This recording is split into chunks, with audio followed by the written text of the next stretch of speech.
Hey there, I'm Eternal, and I'm an object show fan that has barely watched any object shows. We have to fix that. Let's play Object Catchup. Hello and welcome in to Object Catchup, the series where we discuss object show episodes right after watching them. Whether they are new or old, famous or unknown, it doesn't matter. We will get to it all. Now, for today, it is the day to finally reach 3EE. I am so epically chilled out today. I don't know what it is about it. That I started making this catch up like way later than I had to. I'm gonna need to speedrun a little bit, but yeah, we're gonna be watching 3EE. The road has been long. I mean, it's been like 2 episodes, 3 days. But either way, we have reached 3EE. It had 6 episodes, including, of course, the 6th one that released a couple of days ago. But before we gotta get there, we gotta start 2 years ago, specifically. Let's find out. We need to start on April 29th of 2023. The 3rd season of Excellent Entities. There's not much that we really gotta talk about here before, to be honest. I think that we just gotta jump right into it, discuss it. As I said at the end of Extraordinarily Excellent Entities, I believe that this season was desperately necessary because of just how much of a mess certain characters in EEE got. So this clean slate, blank slate, we get to rewrite the character starting from here. Let's see how it does. Good luck to it. Episode 1, how was this allowed? Go. Alright, that is episode 1 of 3EE. Okay, very interesting. First thing I want to say, because I just, I was looking at it, is I think one of the most interesting things about this show is just kind of how it never really expanded in crew. I think it's really interesting, because you see, this episode's animated by 3 people. And, like, most of the Extraordinarily Excellent Entities episodes, even from, like, the start, were animated by 3 people. It's a different set of people, but, like, it's still interesting how, like, the crew hasn't actually increased in size that much, despite, of course, the quality, of course, going up quite a bit. So, yeah, I think that's just a really interesting detail, and, I mean, I wonder if, of course, that is one of the contributing factors behind 3EE's relatively long average episode time of so, we'll get to. It's interesting to imagine that as like an initial note. Okay. But anyways, we begin here with Chocolate Bar, who has been unhanded from jail, and they end up sending an invite to every contestant, being like, yo, do you want to participate? And everybody goes like, yeah, hell yeah, I want to participate, because they've got literally nothing better they could be doing, which is great. And, 1 quadrigazillion, what's the prize? It says 1 quadrigazillion, let's say it's $1 quadrigazillion this time, right? It's bigger,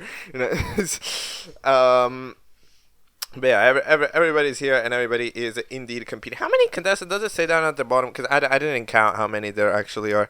I don't know. The episode follows 18 after the reveal that last season wasn't real. Okay. Interesting. Thank you. Alright.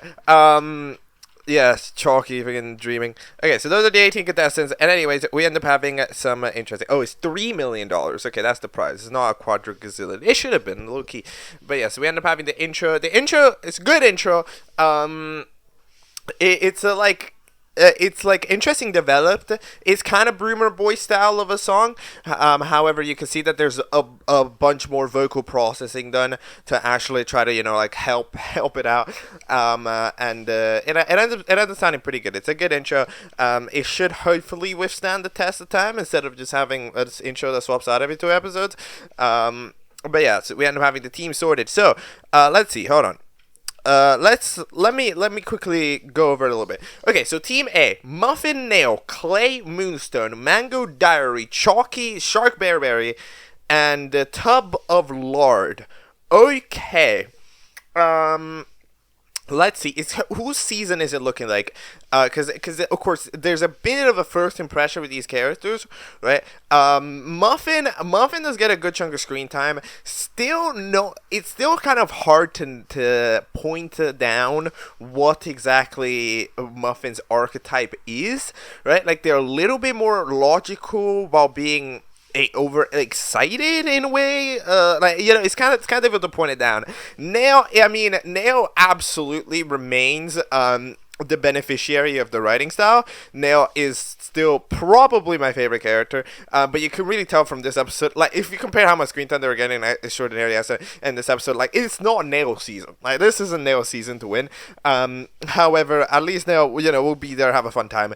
Clay is still on the disappearing act completely. Clay, you're gonna need to see this Clay do something at some point. Then Moonstone hangs out with Diary in this episode. I think he's trying to impress Diary, because they said I wrote it when Diary said they liked a book. So, like, come on, Moonstone. Let's not be lying out here. Okay. Then we got Mango. Mango is massively chilled out. They become much less dumb. They become more, like, logical, I guess. I am not 100% sure. Then we have Chalky. So, Chalky... I'm not exactly sure what this... Hold on, what is the situation of this fuck-ass show? I'm trying to find out what is going on. Hold on. After this... Oh, wait. Hold on. Let me look at this description for a moment. She's got a camera and released the footage online for all to see. As its footage was aired, the missing season became a cult classic, and everyone wanted a new season to see these characters again. So the season wasn't real... But then why was Chocolate Bar in jail? Wait, what? Because if none of that was real, then surely... Okay, because it's like, this would be season... Okay. Basically, the thing... Wait, hold on. But if it's not real, how the fuck do you have a recording of... Nah, I'm not sure if this logic is making a lot of sense, right? Somebody commented that apparently it wasn't a dream, by the way. But, like, it says right there that it wasn't real. So, like, was it? I'm still confused. But anyways, what was I on? I was on Chalky. Yeah, because Chalky kind of depends. But yeah, Chalky seems pretty normal. The main thing that's changed with Chalky is that they're officially, at least I don't know, from the one interaction, they seem to be in a relationship with Broomer. So, they're doing that thing. Okay, they have a kiss and everything, so that's cool. Shark Bearberry didn't have pretty much any screen time. Actually, no, they did. They had one line. Oh, yeah. They had like 2 lines. They seem to be, I guess, developed in a sense where they're more content of the detail that, like, their life, that, they've learned about the world. They had the existential crisis, but now they accept it, and now they're just having fun with life, right? Which is fun. And then Taballard is still just Taballard. I don't know why Taballard wouldn't change, right? Because under the story that, played out in episode, in freaking... Extraordinarily Excellent Entity. So, wait a minute. Wait, hold on a minute. Wait. As shown in episode 12, she's got a camera. Oh, yeah, okay. Sorry. But yeah, Taballard, like, I said in episode 15, I'm not sure why Smarty's pills wore off, but Taballard's never did. But still, I guess, I don't know. Then we got Headset, who's remained pretty much exactly the same. Latte is in pretty much the most recent mode of Latte that closed down EEE with another redesigned asset. Holy fuck. I mean, this one's very mild, but, like, it's different again. Poison, who's definitely acting as the heavy, like, source of reason here. They're kind of the other logical, quote-unquote, character. Should be capable of bouncing off Smarty pretty well here in this team. It's going to be interesting. English Muffin, didn't get my screen time. Gonna need to find out more about how this English Muffin ends up acting, because they're not as just incredibly mean as the other one was. Gumball Machine also doesn't get my screen time. Feather pretty much remains Feather. There's... Yeah, I mean, what do they even say about Feather? Feather remains the same, kind of trying to lead the team, trying to see how it's going. And then there's Click, who remains the goofball, relatively. Okay, so in general, the characters have changed a little bit, but not too much. The challenge is to find an immunity idol that is there on the island, because we're doing contestant voting. Viewers, you don't get to vote anymore! No more viewer voting! How to feel about this? It's fine. It's fine. I mean, like, at the end of the day, excellent entities, like, this show never actually got that many votes, which is interesting, considering, you know, how many views it actually has. It never actually got that many votes, and I think that, again, if you want to be able to tell proper storylines, yes, I understand having the concept of no viewer voting, especially because, like, this does give me promising, especially considering, you know, how much Extraordinarily Excellent Entity suffered from not having cohesive plot lines that were thought through. I think that having this remove viewer voting, so that way, you know, we can at least think through cohesive storylines a bit more. It gives me hope. All right, it does give me hope that the season is going to be better. Overall, absolutely. Even though I will say, in universe, it doesn't make sense for there to not be viewer voting. I mean, like, the only reason they're doing this season is because they were trending everywhere and every viewer wanted to see it. So if we're doing this for the viewers would vote, right? So it doesn't make sense in universe, however, it makes sense out of universe, right? But either way, yeah, the challenge is just find immunity idol. It's a relatively alright challenge. As I said with finding challenges, I don't believe that searching like challenges are good, because of course it's impossible to actually gauge a team's quality based on who finds it. However, they're good challenges if you are trying to focus away from the challenge and more in just people interacting, which is exactly what it's doing. So that is, you know, that it does a relatively good job. Poison's asset has a mild rework. That's fair, because the gradient on Poison's original asset was rough. But yeah, overall, there's an excellent amount of stylizing on the backgrounds, though. They're much more lineless, which I think could currently help it out a lot, and it's pretty cool. Absolutely, so far. I mean, we're going to need to see, of course, because, I mean, like, this forest looks badass, but we're probably not going to be in this forest for a while. We're going to need to see, you know, how buildings and stuff are. But yeah, it's looking pretty good. And after the elimination, when they're having a little bit of pondering, you know, there's kind of two groups that decide who to vote for, and it turns out that the group with Feather, I believe, and the voting in the correct line, where the eliminated contestant ends up being Headset, who gets eliminated first. What do you think about Headset getting eliminated? It's an okay. I mean, okay. Headset does give first boot vibes, but only because Headset didn't really get to do much ever. You know, they were around for a while, but there never was too much going. But I guess if we're considering Headset as kind of like this relic character, right, from a time where, like, the gaming memes and, like, Emoji Pro, right, and then we're considering, like, kind of a relic of, oh, back when bronies were funny, right, like, haha, oh my god, the gamer likes My Little Pony, how dare he, like, you know, like, it is kind of a relic, so I get it under that perspective. But there would be probably interesting characters. Like, it wouldn't probably be my first pick, but it makes sense, absolutely. Neo has some fun moments, and then the outro eventually gets closed off. Chocolate Bar themselves is a little bit more impatient in this episode, absolutely. They're written with way less patience here than they are. They're a bit more fed up. I think it's also because they kind of know the cast a little bit more, right? Like, they understand the contestant a bit more. There's a more personal relationship there between the host and the contestants. So, there ends up being, so they end up being a little bit more impatient when the contestants are doing bullshit, right? So, I get it. And yeah, overall, that is episode 1. We have a very end card. And we get to head over into episode 2, which is titled, What's Your Red Flag? I don't know. Let's find out.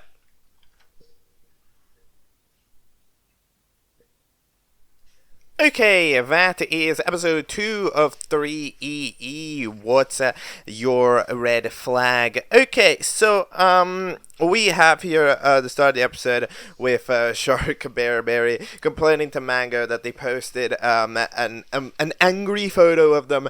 Muffin gets upset at Shark Bearberry for some reason. And be like, oh, weren't you all? Oh, I don't care about the world. But like, hold on, wait. It doesn't. Just because the world doesn't matter doesn't mean that you can't still care about the potato.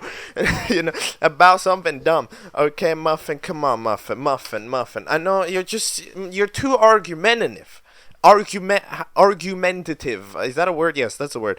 Come on. You gotta lock in. But yeah, no, Mango's completely changed from that season 1 Mango. They're very sarcasm. That's the way that you said. It's kind of like what I imagine Latte having started out as. However, Latte ends up, of course, switching. So we end up kind of having, a very sarcastically low voice. However, very good microphone being worked there for Mango, who ends up, just kind of making fun of it. We end up having Moonstone, who is Moonstone is obsessed. I don't know what Moonstone's doing. Moonstone is kind of weird. But yeah, we end up for the first time, I think, actually seeing Diary is open. The diary being open as they're tracking down the names. I'm not exactly sure what are they doing? I don't know what they're actually doing, what they're actually strategizing. But yeah, you can actually see the diary open for the first time, which is cool. It's a good looking diary. But yeah, Moonstone is weird. Diary still just kind of deals with them and goes like, okay, fine, I'll bring you places.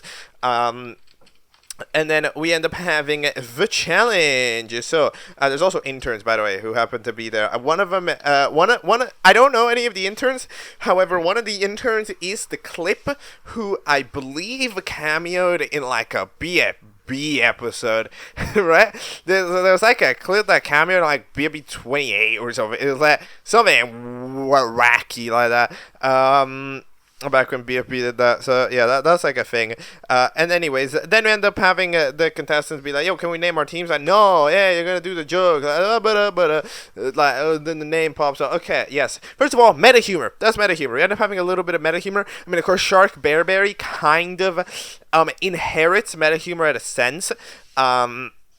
Which is important, by the way. That is, I think, good, because it keeps the floor of, it keeps that humor, which at the end of the day is a vital part. It was the start of THREEEE, which is still the most popular episodes of the franchise, right? It was what dominated that era of it. It's also quite a lot of the finale of Excellent Entities, so I think that having still some sort of meta gag, meta humor in it is important. And I think that then dumping it onto a character kind of does work, in my opinion, because that way you can still keep the show relatively, within universe, however you can kind of do it. But yeah, Chocolate Bar, I did complaining about it. Chocolate Bar indeed does just know these characters now. They're like, I clocked them all. So yeah, they're way just more impatient. They were more like, shut up, let me do my thing. Okay, I don't, because for some reason they're not having fun hosting the thing that they're supposed to host, and they got let out of jail to do. But yeah, Fever of course gets upset about them, and then we end up having the challenge, which is by the way, just to get on top of a flag that's apparently dunked in butter. So that means that you can't just climb it; you have to find a way to get up there. Okay, that's cool. So yeah, first of all, by the way, you can.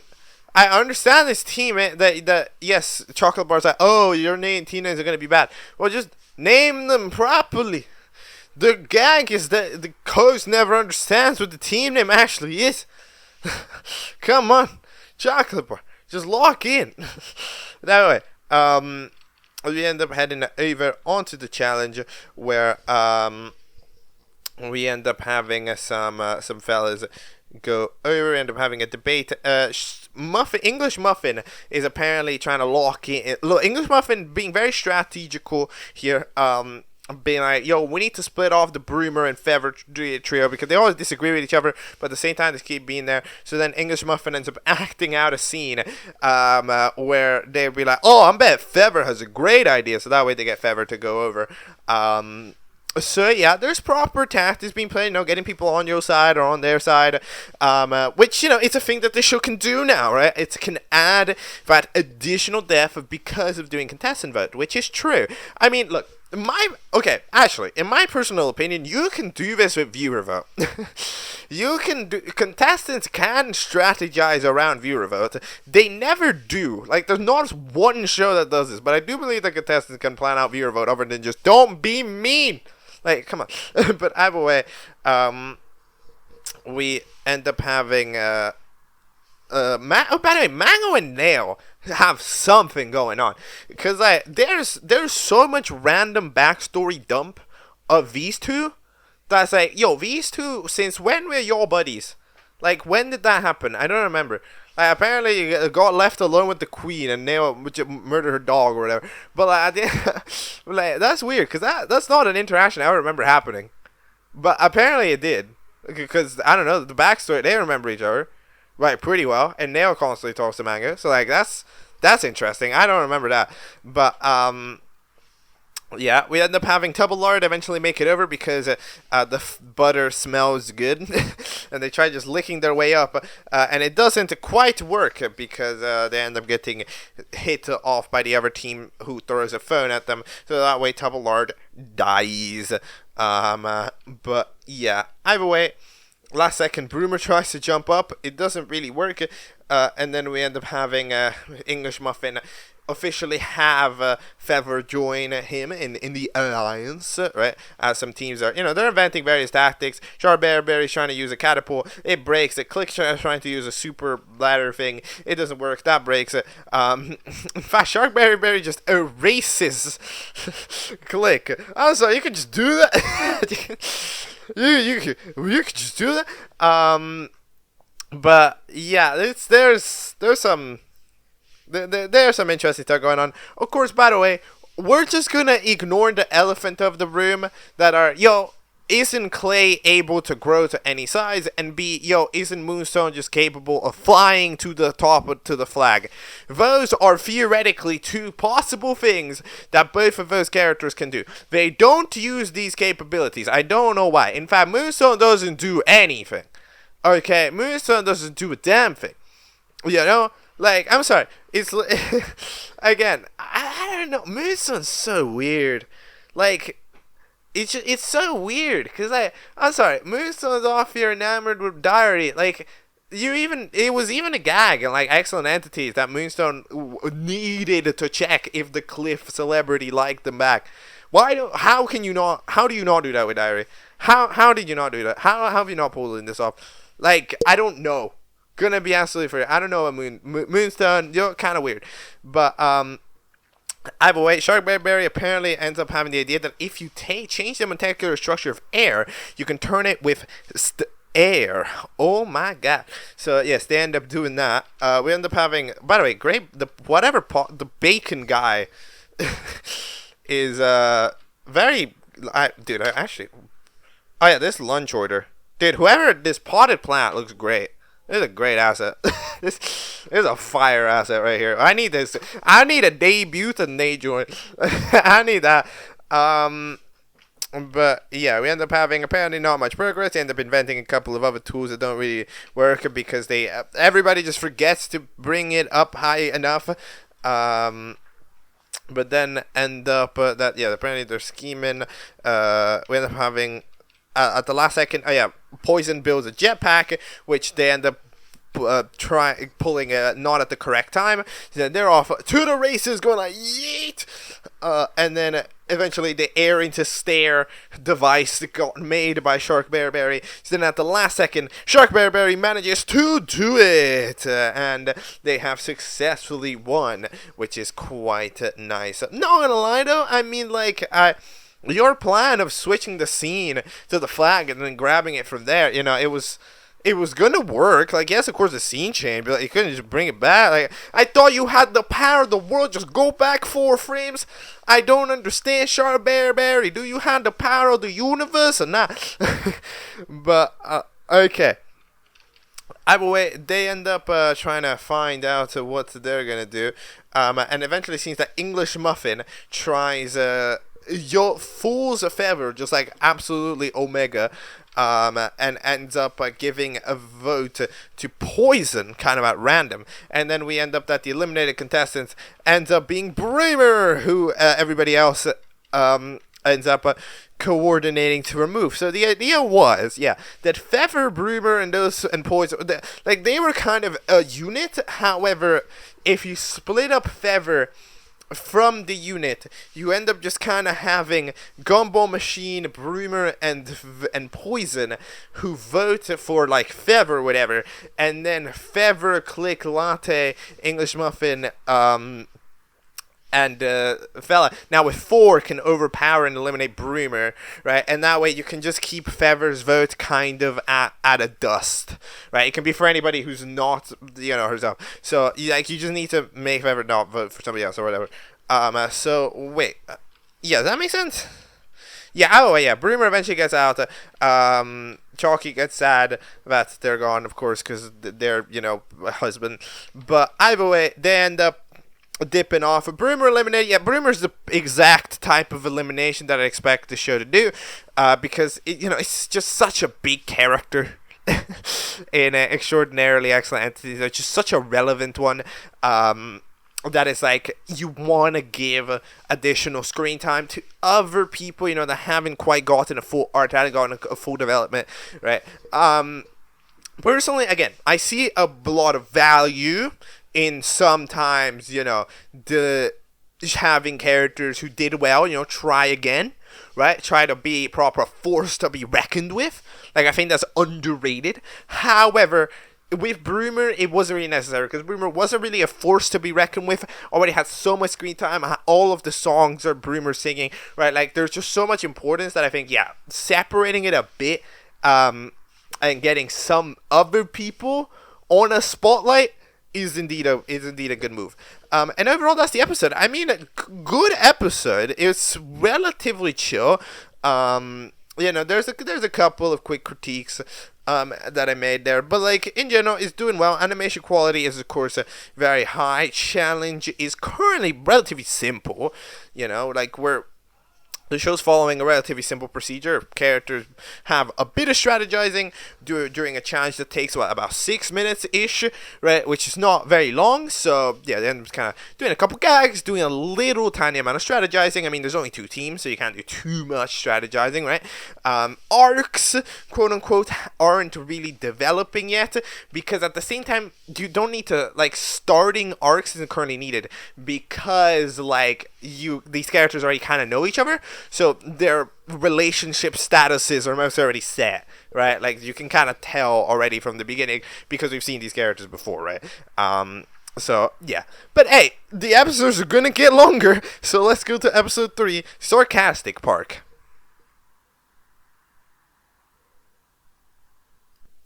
Alright, that is episode 3 of THREEEE. So we start off here with Muffin and Tubbleard joking around. Dude, I cannot just clock Muffin to say my ads. Muffin is truly neutral. Muffin is chaotic neutral, okay? You can't ever figure out if Muffin is gonna play along to a bit or if they're gonna absolutely despise it. Like, Muffin feels like both the type of character. One scene, me and my bestie, Tubbleard, and the next scene is I can't stand Tubbleard. Tubbleard is stupid. That's Muffin. That's the best I can describe Muffin. Muffin is mysterious McGee. But yes, that's the intent of blowing up a building, which, that happens, and then we end up going to Sarcastic Park, okay, which is a park that exists featuring dinosaurs who are sarcastic, and then we end up having the challenge that we need to get, the dinosaurs into the cage. So that's what we are supposed to do. And then they end up going with 10 hours. We end up having some beefing, of course, because Feather ended up getting fooled and bamboozled. And then they end up having British Muffin for now lead the team and lead the other people over into different directions. In the meantime, the other fellas decide that they need sauce to get the team going. Moonstone seems to agree, however, they have to follow Diary, of course, because, Diary, they got a thing going on. So that's what they're doing. Mango and Bearberry ends up kind of trolling each other. That's fair. Mango. Well, trolling each other. It's just Mango. Mango's the only one that's actually trolling. I'm not gonna lie. but yeah, that's what's going on. So you can tell, all right, here that this season is kind of developing in duos, right? You can kind of see how it's working out. In the writing style, it's like, all right, what characters are gonna have the dynamics, right? And then you're kind of writing those, right? So you see, that, for example, at the end of the day, Chalky and Bremer had a duo, right? Correct. So then what's next? Diary and Moonstone have a constant duo. Correct. You end up having the trio, I guess, of Nail, Shark, Berry, and Mango. Those are always chilling together, pretty much. All right, I'm good. Then there's also Poison and Gumbo Machine. That's the duo. It's a new duo, but it's a duo, right? So as you see how it's working in duos at the end of the day. There's a couple of characters that are a little rogue, like Latte, who trolls Poison, and Feather, who of course is coming in here just to kind of over strategize everything, but and of course Muffin and Tubbelard are indeed kind of teaming, but are they? I feel like they are, but Chalky and his Brumo was a thing, so now it's just Chalky and Clay, right? Yeah, that remains a duo. Yeah, so it ends up that it builds itself in duos, which the other series didn't really do as much. There wasn't as much of a direct connection with characters in Extraordinarily Excellent Entities than there is here, right? Which is a thing. I will okay. Here's how do I best point this out? Is that I believe, right, that it's solid is kind of complicated because you can't. I would say that you shouldn't have everybody be part of a duo. However, in a way, you kind of do, because you'll notice, for example, in Extraordinarily Excellent Entities, what ends up happening, right, is you end up having, right, this the trio that after a certain point, even now, pretty much the merge, they end up just kind of YOLOing themselves together as if they're a team anyways, right? The Brumo Boys. So that trio ends up, and everybody else, right, who wasn't necessarily super dynamically connected to one or the other, end up kind of just YOLOing. Right, and you can tell by the way that they YOLO that they end up really getting hurt as characters. Their chances to really get hurt, especially with viewers, right? Because it ends up that going solo ends up making it kind of less interesting because there's less of a dynamic that you can expect because they interact with a wider variety of people, right? Which I do think makes you a more versatile character. However, in terms of how much memorability you have, if you have that core group of people that you're hanging out with, that the people who remember that person now remember you, basically, right? You leech off memorability from everybody else you interact with, right? So that's kind of the power of it. So that's why doing it in duos here is solid. And also, of course, it's just naturally, because of the contestant vote element, you want to be friends with your buddies. It ends up kind of, encouraging this bigger level of camaraderie, and we're just hanging out with Diary all the time. Yeah. We end up having a bunch of people, trolling with Sauce, and the Sauce, attempts, it works. The Sauce does indeed successfully trick get the dinosaurs interested, which is nice, and the dinosaurs are indeed sarcastic, which is, that makes sense. We end up having a sarcasm moment. Yeah, we end up eventually... Yeah, Diary manages to lock in, get one of the dragons in there. Good job, Diary, for doing well. And then... we end up Diary wants Muffin gone for some reason, so they're upset about that. Then we end up having some other dragons that end up getting absolutely dissed by Poison, like proper dissed. Runs away with Gumball Machine, so they're chilling. They're trying to do flirting or whatever, and they feel pretty miserable. Then in the last second, we end up having a Chalky agree that. Well, let me agree. Feather ends up being like, okay, so you lose, and then you vote out a bad team member. Okay, sounds good, because that's Feather's epic plan. Lose challenges. I know, right? Ultra big brain. Winning. Who needs to do that? Who needs to win challenges? What's so 2016? Okay. Click ends up coming in as a new reverse card. Click feels like the episode 4 boot. I'm not gonna be absolutely for real.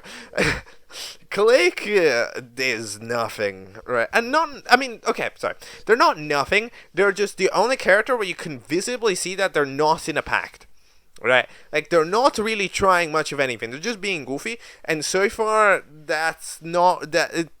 We saw it happen to Headset.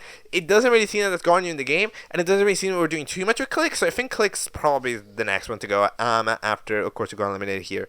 Where we ended up having the elimination be taken place by none other first of all, Muffin uses a idol, so that means that the Muffin tactic by Diary ends up not functioning. So then that means that the eliminated contestant ends up being none other than Nail, who ends up losing a final 1v1 with Tubalard. Yeah, Nail's changed, man. Nail's changed. It kind of, it's part of just like the way that it goes along here with Nail, right?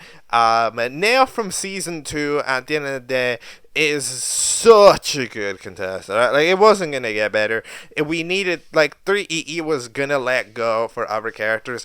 However, I do think, was Nail butchered? I wouldn't say butchered. However, it was definitely not done justice to the extraordinarily excellent entities counterpart. Because I mean, like, Nail has become like so codependent.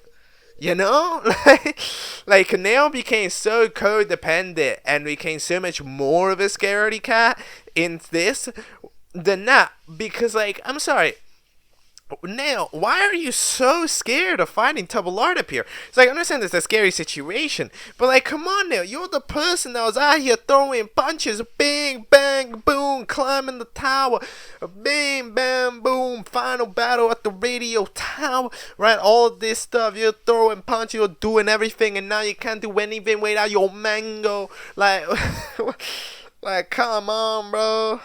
Come on, Nail. Nail definitely worsened, which is unfortunate, but Nail season happened. Extraordinary Excellent Entities definitely the lock-in for Nail, who did excellently. But yes, they end up eventually losing to Tubalard, and end up dipping down there. It turns out that we end up having Chalky gets extremely confused because they didn't vote Clay. Actually, they're both extremely confused, because, like, we ended up having, so Clay apparently voted for Clay with the idea that it would be missed as a Chalky vote. However, Clay was, I think, also expecting Chalky to vote for Clay for real. So then we end up having that there's only one Clay vote, and it's from Clay, which means that Chalky didn't vote Clay. At the same time, Clay thinks that Chalky would have voted Clay. So that now there's just kind of a global confusion, because there's like a double betrayal going on, where, like, somebody voted Clay, and it can't be Chalky, so Chalky's now extremely confused at who the hell it is, right? Because, of course, as far as Chalky knows, it's not necessary, like, Clay wouldn't know, right? So there's a debate. There's a debate. But either way, we end up heading over, and the Chocolate Bar ends up earning themselves a new assistant, which is Gummy Bear, who is the first recommended character of Excellent. I know, right? Now, what do we think about Gummy Bear being the assistant? I mean, like, to be fair, Gummy Bear was going to be the assistant.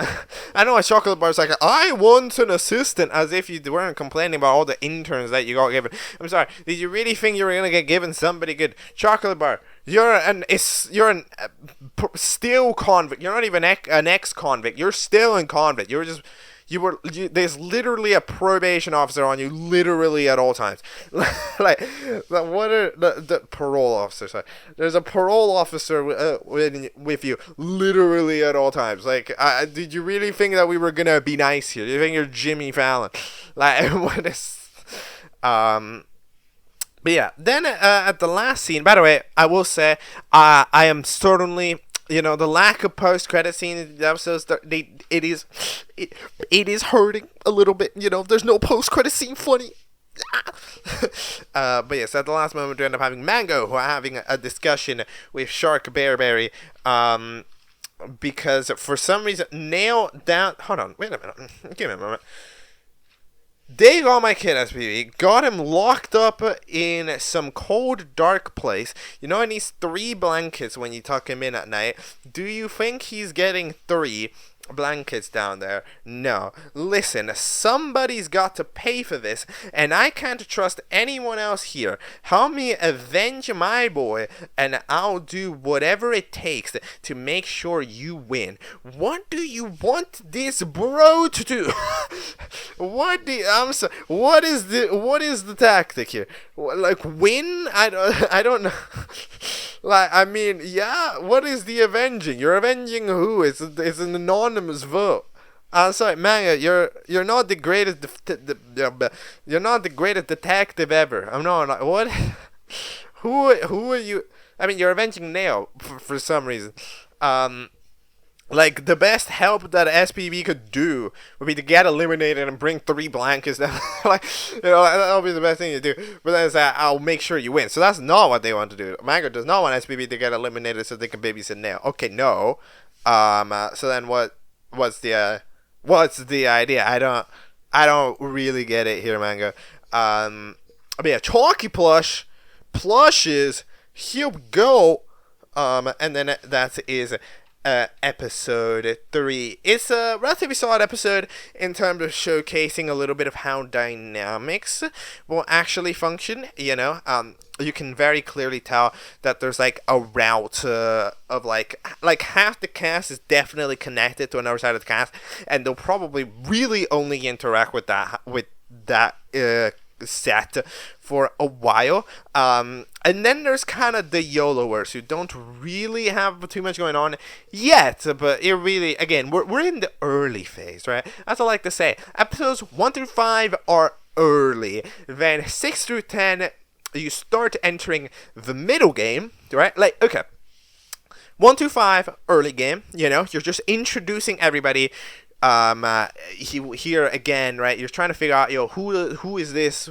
How is this? Who, what, when, where, and why, right? Of what the person is, right? So that way they're trying to, you see, who they are, how they act, with who they're with, right, and all that stuff. So these episodes are just sorting that out. Then episode, like 6 to 10, you kind of start building arcs, like betrayals, alliances, bigger deal things. 10 to 15 usually tends to be chaos zone. That's when some arcs are ended, some arcs are starting, then like things are permanently changed, and then there's endgame, right, until whenever the game lasts, right? So yeah, we're firmly, still introducing things. So I'm expecting characters like Smarty or something to start, getting along with different groups of people in a bit. However, until then, I'm kind of just on the waiting room. All right. Episode 4 of 3EE is titled The Shellfish Tango. Here we go.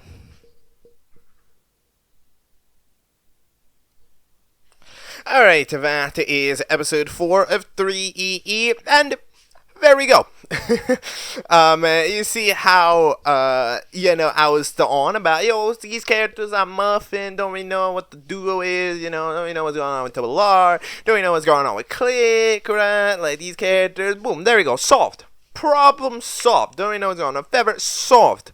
This episode covers those characters to a good extent. And now we have a relatively underlying understanding of the cast. And for a character like Smarty, where we didn't quite know what the duo was there, boom, done, out of there. Alright, like, that's just how it goes. You can solve it by doing that, and there we go. Everything's done. Everything's Gucci. And there we have it. So we start off with the character, having a little bit of a chat about how Muffin found the immunity idol. Which, by the way, they just happened to stumble upon it at random. And then in the meantime, God, I'm fucking burping. Then we end up having some other fellas. Apparently, remember, this is the cafeteria, the one that Moonstone built. Because Moonstone can do that. We remembered. I'm sorry, Moonstone.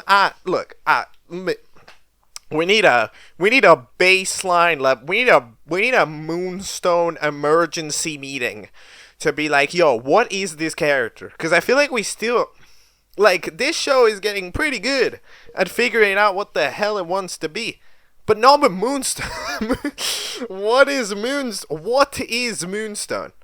Moonstone is like extremely stupid but extremely smart girl who can levitate and also read minds, except can't do that anymore because they never feel like it, who's overly obsessed with diary and knows about constructing things. However, the thing about it is that those are all traits, but again, only like 2 of them are active at a time. It's like at the start of each episode, we fill out like the freaking the kit for freaking Moonstone. We're like, all right, Moonstone, what are you gonna be able to do today? Like, what kit are we doing? What's the meta kit for Moonstone? Today you're gonna have mind reading and diary. This episode you're gonna have construction and diary, and then diary's forced part of the kit. Diary's always gotta be there, but like, the upper part, it kind of rotates. Which is unfortunate. However, I do really like the gag of the fact that Mango is like literally forced to hover the cafeteria because they can't actually touch it. Like, that's really fun. Anyways, we're in the submarine and they end up finding the lost city of Atlantis. Yes, because that's a place. And good job, Chocolate Bar, on doing it. And it ends up being in the they're gonna be in the city, pretty much, and they have to get the Poseidon's Pearl that just so happens to be in the castle. So that's all cool. The other fellas, I like the interaction of Joker being like, "Why are you guys mean?" And it's like, well, you kidnapped all of us and forced us to compete in a show like 3 times, or like 2 times. Okay, well, technically 2 times and a dream, whatever the fuck that means. So. Yeah, Moonstone ends up trying to. Yeah, they end up having a little bit of planning. Then we end up having the idea that we should be coordinated. We end up dropping into the lost city of Poseidon. We end up just kind of exploring it for a little bit. A lot of camera angles are used. Like, a lot of camera angles are being used. Cities are hard to do, but I really do think that, like, you can really see the animation bump that gets done in an episode like this compared to something like the last episode of Excellent Entities, where you go to the city, right? Like, there's so many camera angles that you can do in a city, right? Especially when you're surrounded by blocks and stuff. So, yeah, I really enjoy this. Also, who I really enjoy? Bubble. I love the concept of Bubble. It's the character. They're just chilling. They just look over the entire city. I really liked the bit where Bubble acted as like the narrator. Because, yeah, I mean, Bubble would be able to see everything, so would be able to narrate what's happening. Alright, guys, let's switch on over to Tumbledard and Muffin. Okay, yeah, like, you could do that. Yeah, and they're also just so jolly, which is rather fun. So, anyways, last second, Feather and Poison end up getting robbed off by this weird cult group that ends up just kind of grabbing people. So that's interesting. Then we end up having some shenanigans. Yeah, that's a thing that ends up developing. Yeah, Click ends up getting a little beret, and the police officer ends up stopping them and being like, "Hey, are you the lost princess?" Because they also just so happen to you know, have a hat. So since they have a hat as well, like, yes, I am the lost princess, and I would like to go to the castle because I have an emotional support dog. That it goes nuts again, and they end up turning into an emotional support dog. That's nice. Again, we're just look, this show at the end of the day, it's always been bold. You can keep being bold. But in the meantime, while the Shark, Bear, Berry, and Mango argue like all the time, Muffin steals the pencil that lets you literally do anything you could possibly want. And they end up drawing a bunch of interesting things, and they end up drawing a door that leads them down to the middle of the castle, where they end up dressing in their fancy clothes, as Muffin and Double-Lard respectively. They dress up in the War Council, and then we end up having, what do they do? Oh yeah, Diary and the Lot, yes, they end up breaking into the rebel base, apparently, because they're like, okay, the rebels would know about the pearl, because, you know, they're trying to take over the building or whatever, so that makes sense. In the meantime, Poison and Feather eventually get given that they're actually in a marriage ceremony all this time. That, by the way, was that just their plan? Was that just their plan when they were walking over, that they were just gonna grab the first two people they see and force them into a marriage? Because I'm really trying to figure out what the hell would have happened if those two weren't there.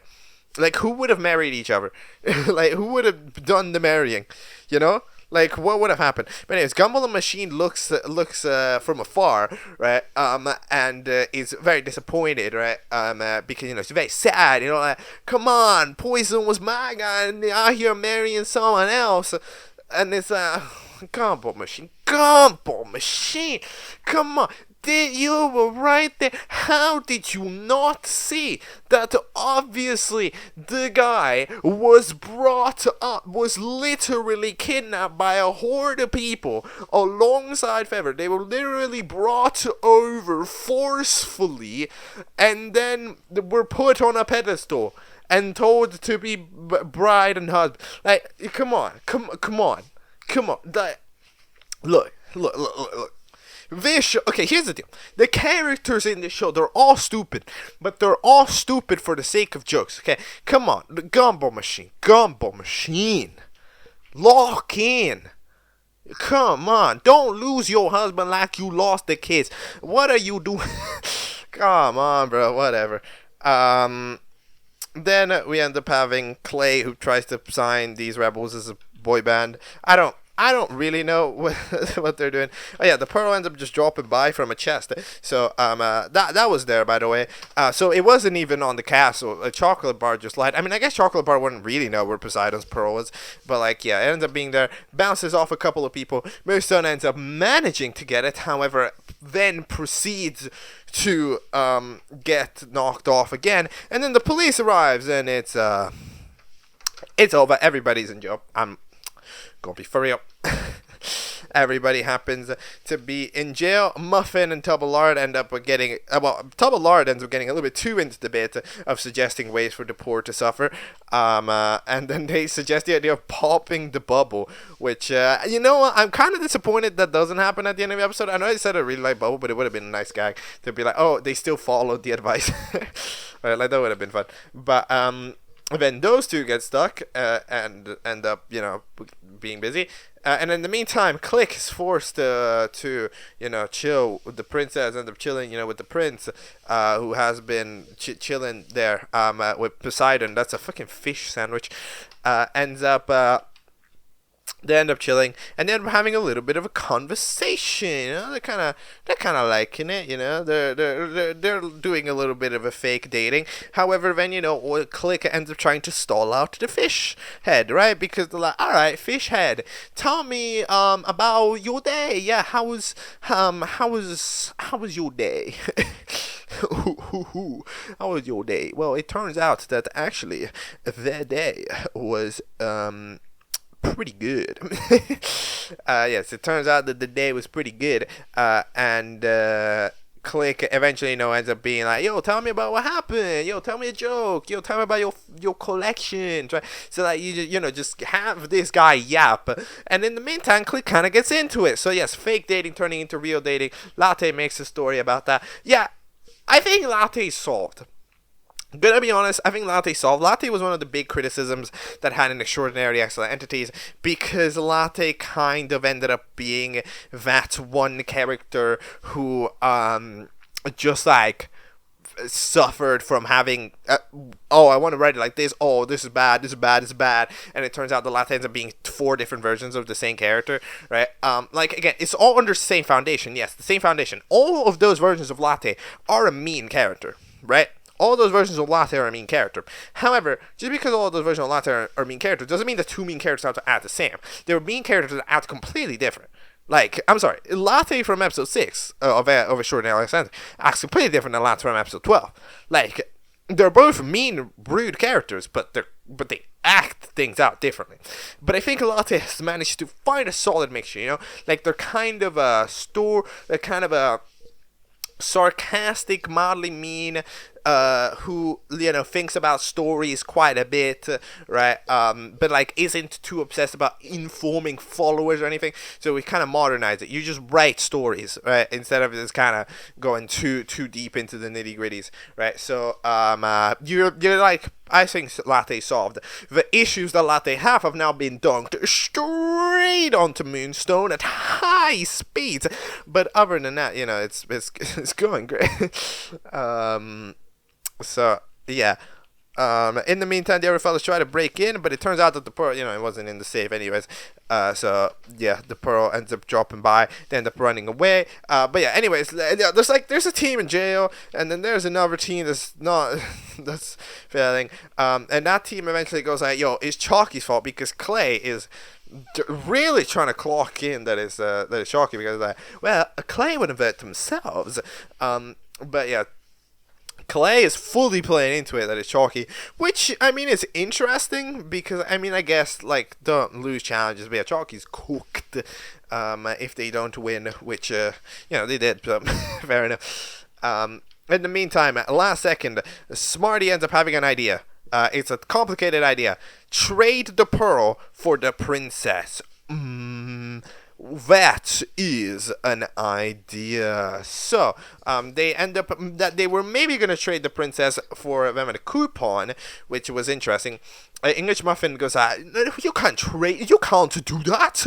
And then a Click eventually protests and be like, I'm not the princess. I was into the fish, but I'm still not pretend to be a princess for him because I'm Click. And then they're getting yeeted away. Not gonna lie, this isn't that stupid of a plan as everybody makes it out to be. Because, okay, yes, it's not an amazing plan. That's true.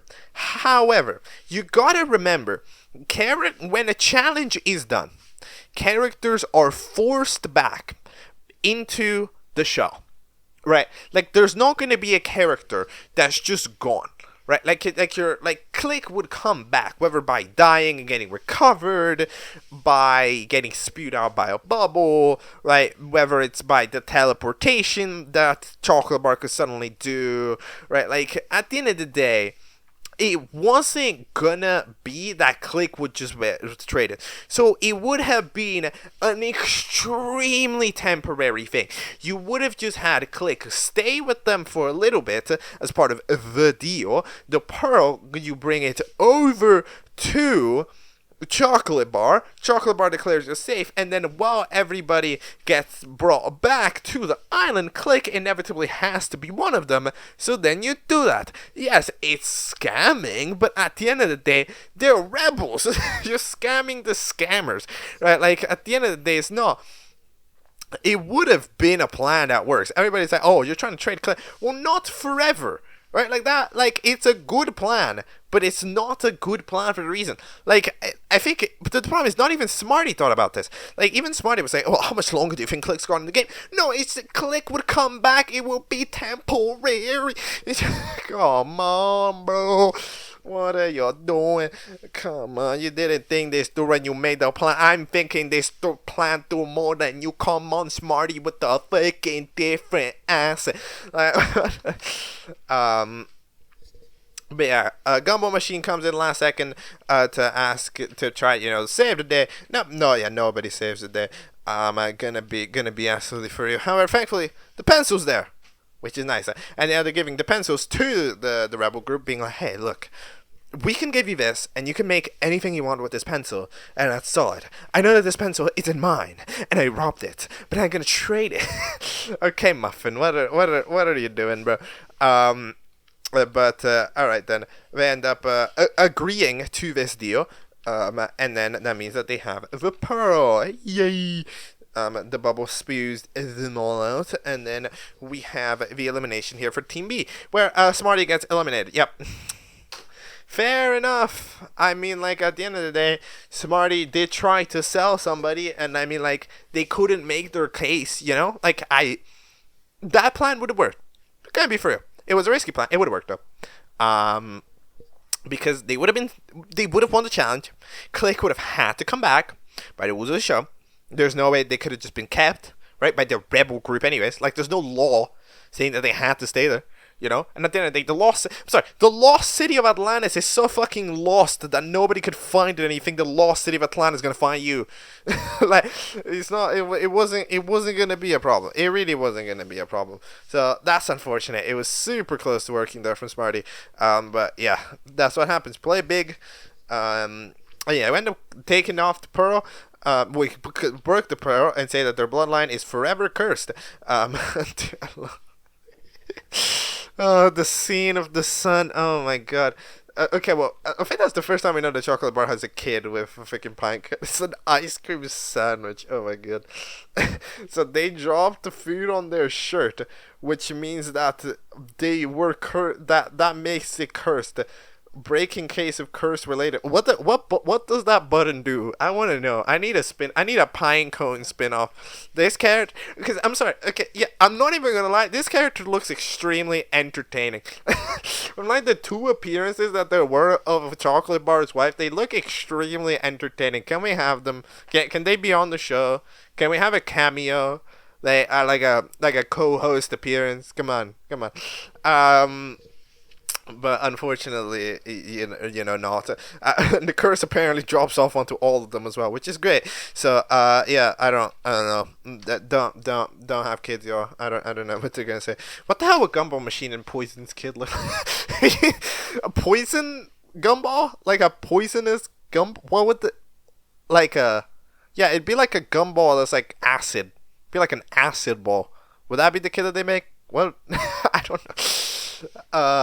Look, it's interesting to think of fan kits sometimes, because like you really gotta try to blend the two objects together, like, yeah, pine cone and the chocolate bar, yes, it's an ice cream sandwich, yes, because there's the ice cream from the pine, yes, and then the chocolate from the sandwich, yes, like that makes perfect sense.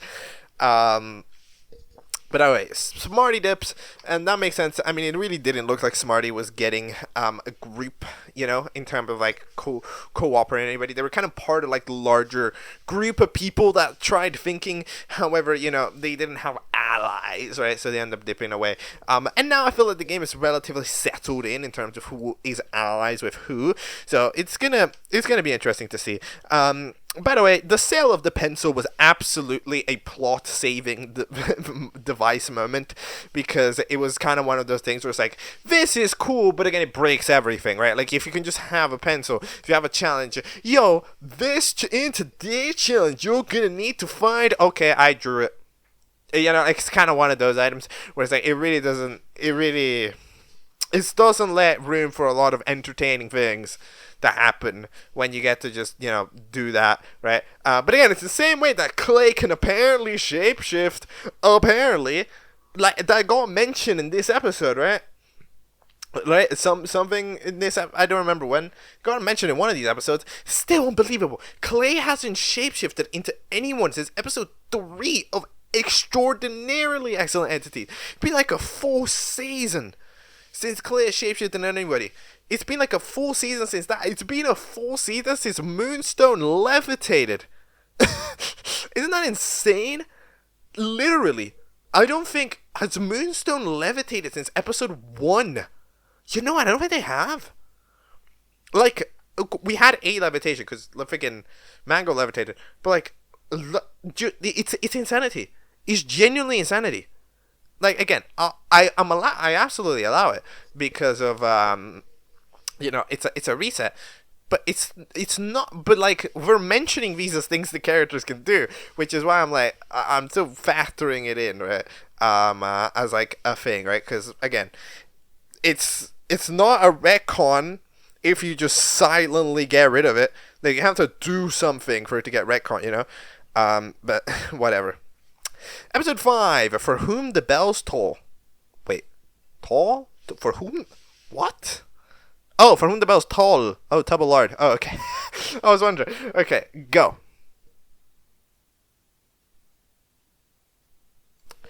Alright, that is episode 5 of 3EE, and what the hell happened here? This show randomly decided, yo, what if I was good, actually? I mean, like, it was fine, right? But it was, of course, kind of, it was self-contained. But now, I mean, like, what in the world, bro? That is crazy, bro. That is actually... That is a crazy episode. I mean, that's a well-spent half hour. Absolutely. I don't know what the hell 3EE number 6 is gone in store for us, but this is hard to beat. This is actually really good. Dude, it does a lot correct, but it's kind of difficult to really point it out in one piece, in one like note. I'm trying to like figure it out. Like, how do I best summarize what this is? I feel like, dude, it's like very solidly structured episode, you know? Like, it has tons of quality in tons of departments, right? Voice acting's great.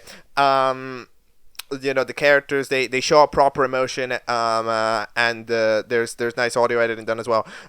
Animation, excellent. There's so many environments that this episode actually needs to structure, and that keeps it feeling fresh, constantly. It keeps it super fresh.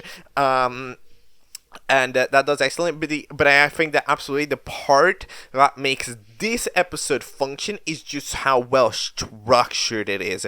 All right.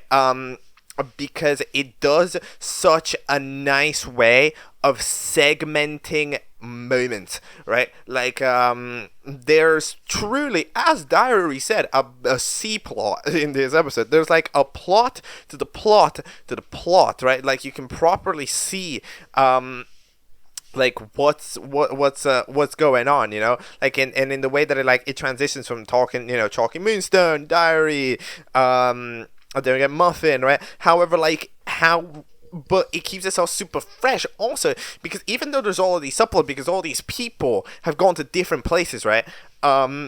It keeps it fresh. It doesn't take the loop, right? Because a lot of the times, you were like, well, episodes do this all the time. Yes, they do. However, they take a circle, right? So for example, I don't know, if you're doing a random challenge on a big castology show, you might go Team 1, Team 3, Team 2, Team 4, Team 5, Team 6, Team 7. Then Team 1, Team 2, Team 3, Team 4, Team 5, Team 6, Team 7. Like you see, it goes kind of like in order, of like it'll do the rotation. However, here it doesn't just go Diary, Moonstone, whatever, Tubalard, right? It doesn't do that. It does like Tubalard, Muffin, Tubalard, and then it sweeps it, and then it goes Gumbo Machine. Then it goes, like, it takes a break. Like, it doesn't.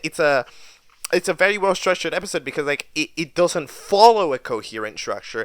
It sorts itself out based on what it needs to do. So that means that this episode has like 5 or 6 relevant things going on that you have to keep clocked in your mind.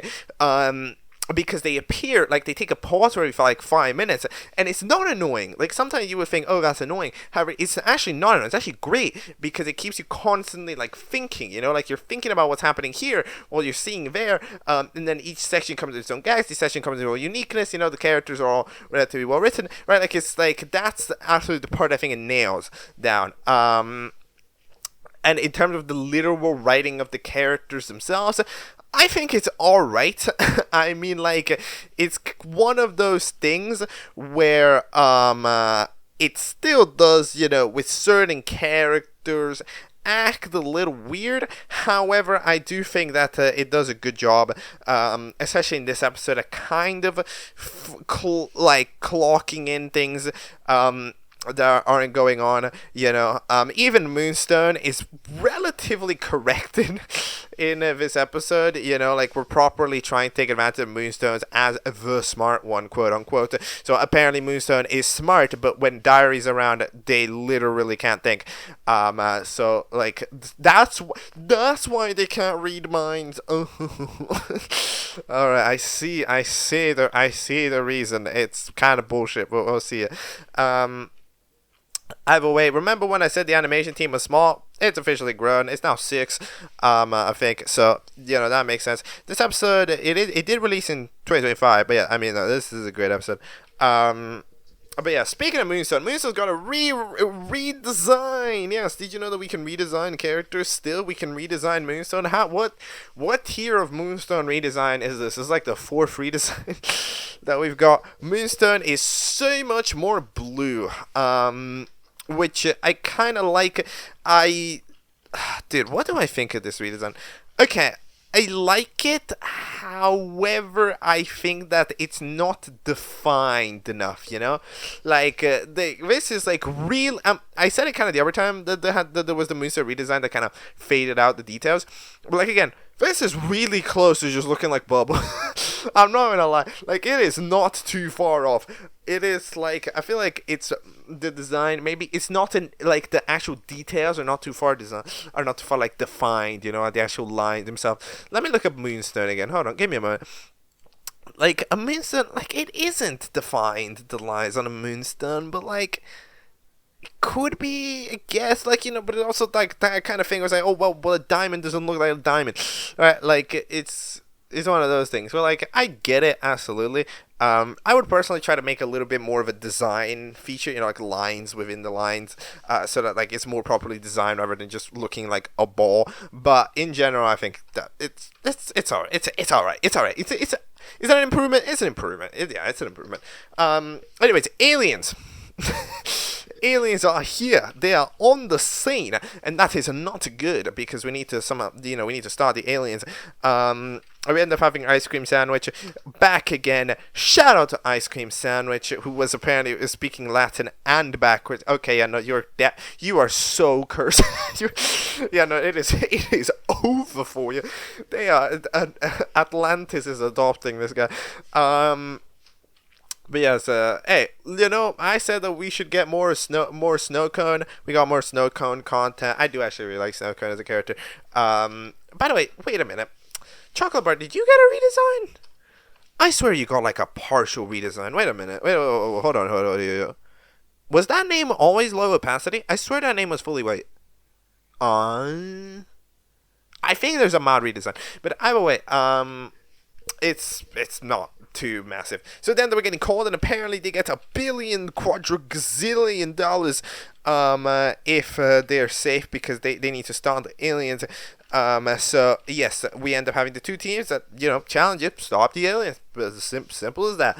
And in the meantime, so we end up having but the intro I think it has remained the same, but the intro hasn't changed, but it's a cool intro. I'm really starting to vibe with this intro. It's taken me a little bit of time to get warmed up to it, but the intro is really good.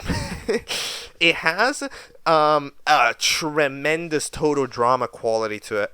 It is so total drama.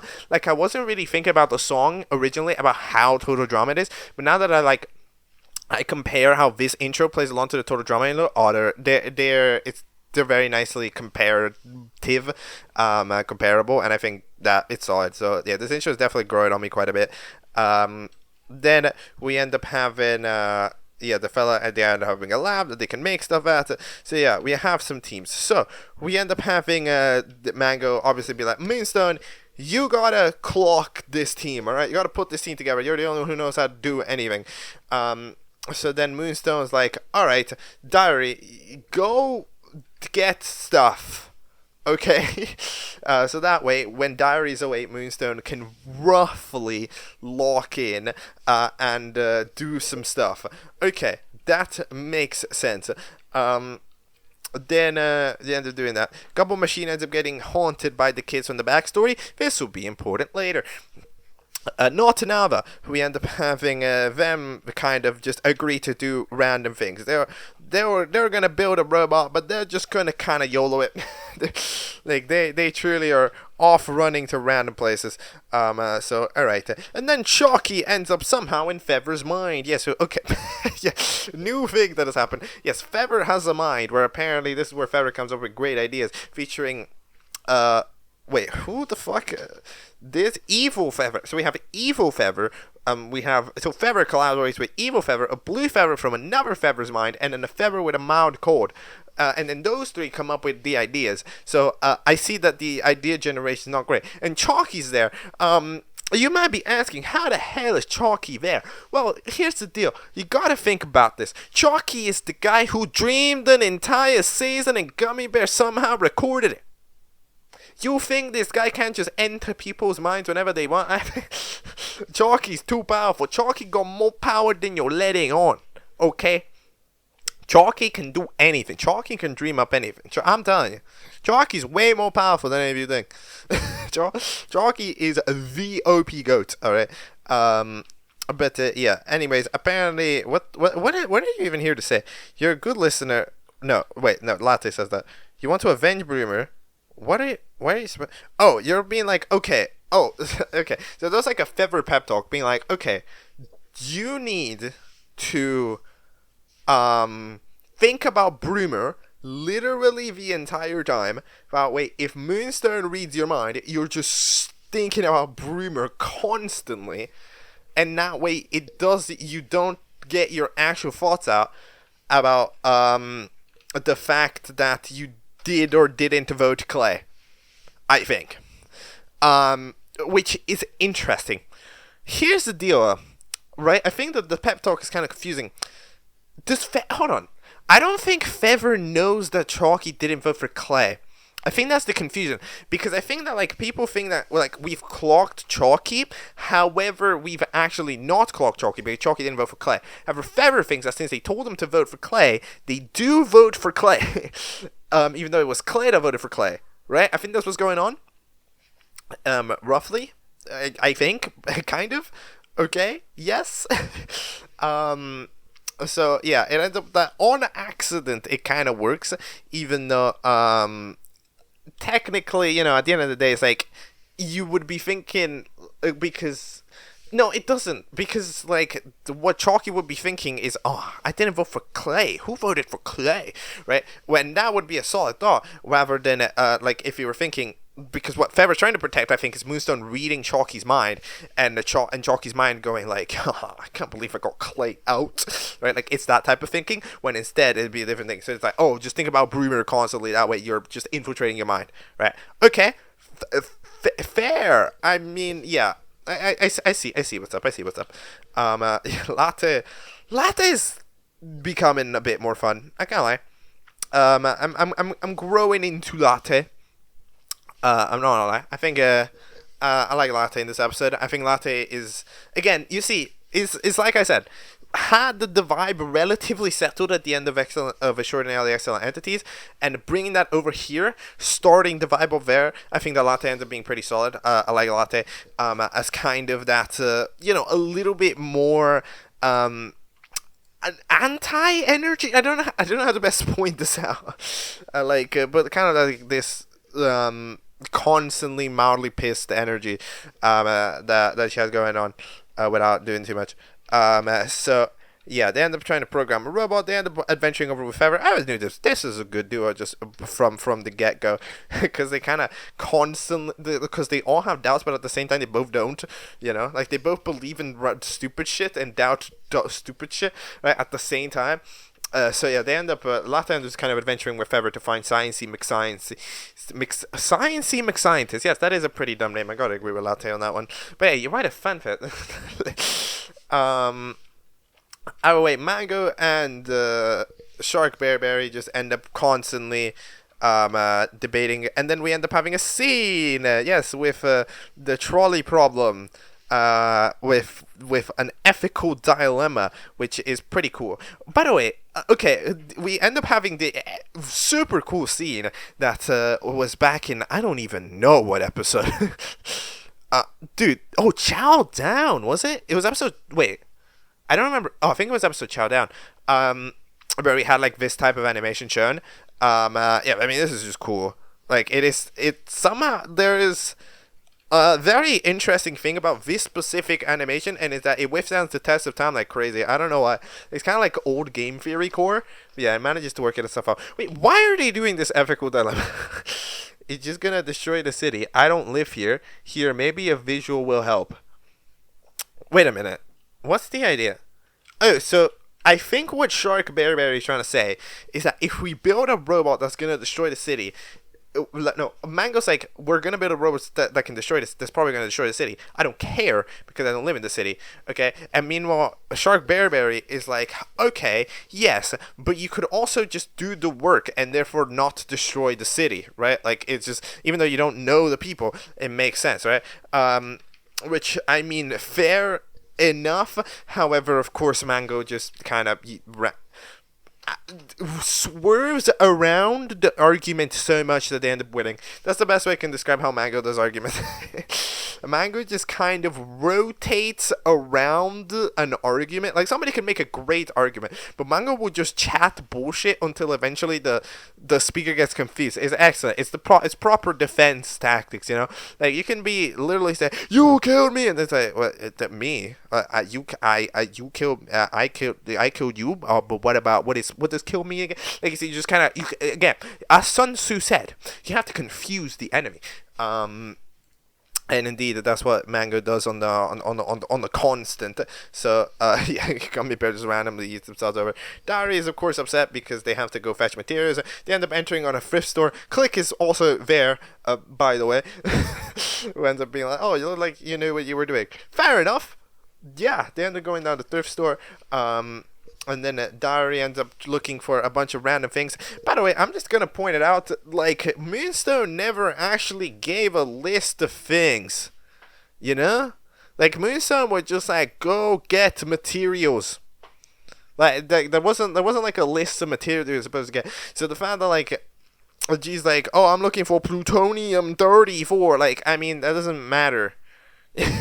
Like, no, I'm sorry, that doesn't matter. Just, where did you get that from? Like, I'm sorry, who told you? Who told you you need plutonium-34? I'm sure Moonstone would not have told you, because anytime Moonstone looks at you, they just want to fucking make out. So let's be 100% honest here. Let's not sugarcoat it. But yeah, and the Click ends up just kind of doing that. Oh, they want a 9034 baseball card. But yeah, Diary ends up throwing Click down a quilt sand hole. I like what they said. Oh, I didn't mean to do that, which is interesting. Then we end up having Moonstone actually remembered. Oh yeah, I can read minds. Remember that thing I haven't done for 7 million years? Remember that thing? I was 2 years old last time I read minds. And then I met Diary, and then I became 3 times stupider. So yeah, they read Chalky's mind, and to be fair, Chalky clocked it. Chalky is doing commands pretty well, I might add. I mean, look, I know that Chalky said, I know that Feather said to think about Broomer, but like, this, you didn't need to think about Broomer this loud. my guy, Chalky, you need to relax. I mean, Moonstone asks, it goes insane if he starts to be like, "Please stop." And yeah, they end up kind of not really thinking about this. But yeah, they end up not doing that. And they're going out, "Hey, Moonstone, you're kind of smart." Proceeds to burn Chalky. Yes, good stuff, Moonstone. Smartest character. But you see, like, this is good, you know, because at the end of the day, it's the only way you can do Moonstone. Like, if you really think about it, it's the only way you can realistically do Moonstone, because Moonstone is the character that's a walking contradiction, right? They're smart, but at the same time so unbelievably stupid. So what do you have to do? You have to make a smart but stupidly clumsy character, right? Like, that's what you have to do to make Moonstone correct. Otherwise, Moonstone is wrong in one aspect or the other, right? And then apparently, if you're looking at that, if Diary is within a 5 kilometer radius, then you're just stupid, right? So, you know, fair enough. But yeah, it's really interesting to see how this show is trying to deal with Moonstone, because it's definitely the character that is having, like, they're having a lot of screen time. However, it is absolutely that character that's having the biggest power struggle, you know? It's kind of like, in my opinion, it's the writing team's biggest challenge, because we're dealing with a character who like doesn't make sense. They're smart, they're dumb. They can fly, but at the same time they walk, right? They build stuff, but at the same time they don't know what anything is, right? They can read minds, but at the same time they never do it to the person they love for some fucking reason, right? But it's like, I don't know, you know, like it's kind of that thing. So it's actually having the hardest time, and it's really trying. And the fact that Moonstone even ends up solid in this episode, I think that says a lot to how much this episode is an absolute, like, god mode. Like, whatever writing sessions were in this episode, that was like locked in. We got in like lock-in juice. I don't know what lock-in juice is, but like probably like grape soda. I don't. It has a lot in. Anyways, Gumball Machine ends up being fully haunted by their the kids that they lost, and in the last second trying to host a birthday party for Poison using, you know, all of the kids, and then by accidentally burning the house down. Oops. And then we end up having the moment where Poison's like, look, you're trying to be so perfect in this relationship that you are, you know, your anxiety, wait, what hold on, what exactly did you say? Your anxiety. Wait, hold on. You just want to do the stuff that you think makes you a good girlfriend because it eases your anxiety. You're so worried about failing at this relationship that you self-sabotage it and never actually listen to me. I can't keep doing this. So this is the memory. Okay, so this is the confusion. I kind of forgot, to be 100% honest, that these two were exes. Okay, I forgot about that. I could have... Okay. To be fair, it wasn't that easy to remember. It was the one line in the forest that, like, Poison said to Latte. Other than that, they didn't mention it. Okay? But yes, technically they did say that. And I was like, okay, yeah, true. So that means that in the last episode, it's not that, Gumball Machine is like, oh no, it should have been with me. No, it's yes, it is that, but like in a different way, right? It's kind of like resentment being like, oh, you're with somebody else now. Again, I'm still 100% of the opinion that, like, obviously that was staged. Did you not see it? But like, you know, like I don't understand why it still hurts, but I mean, to that degree, it's like, come on. Obviously, he did not want to do that. She did not want to do that. Nobody wanted that to happen. But yeah, the kid. By the way, the kid's just a metal ball. It's just a ball. That is the most basic character design in the history, other than Blanc, I guess. But yeah, they get dragged over. And in the meantime, we have Tubalard and Muffin, who are doing their own subplot.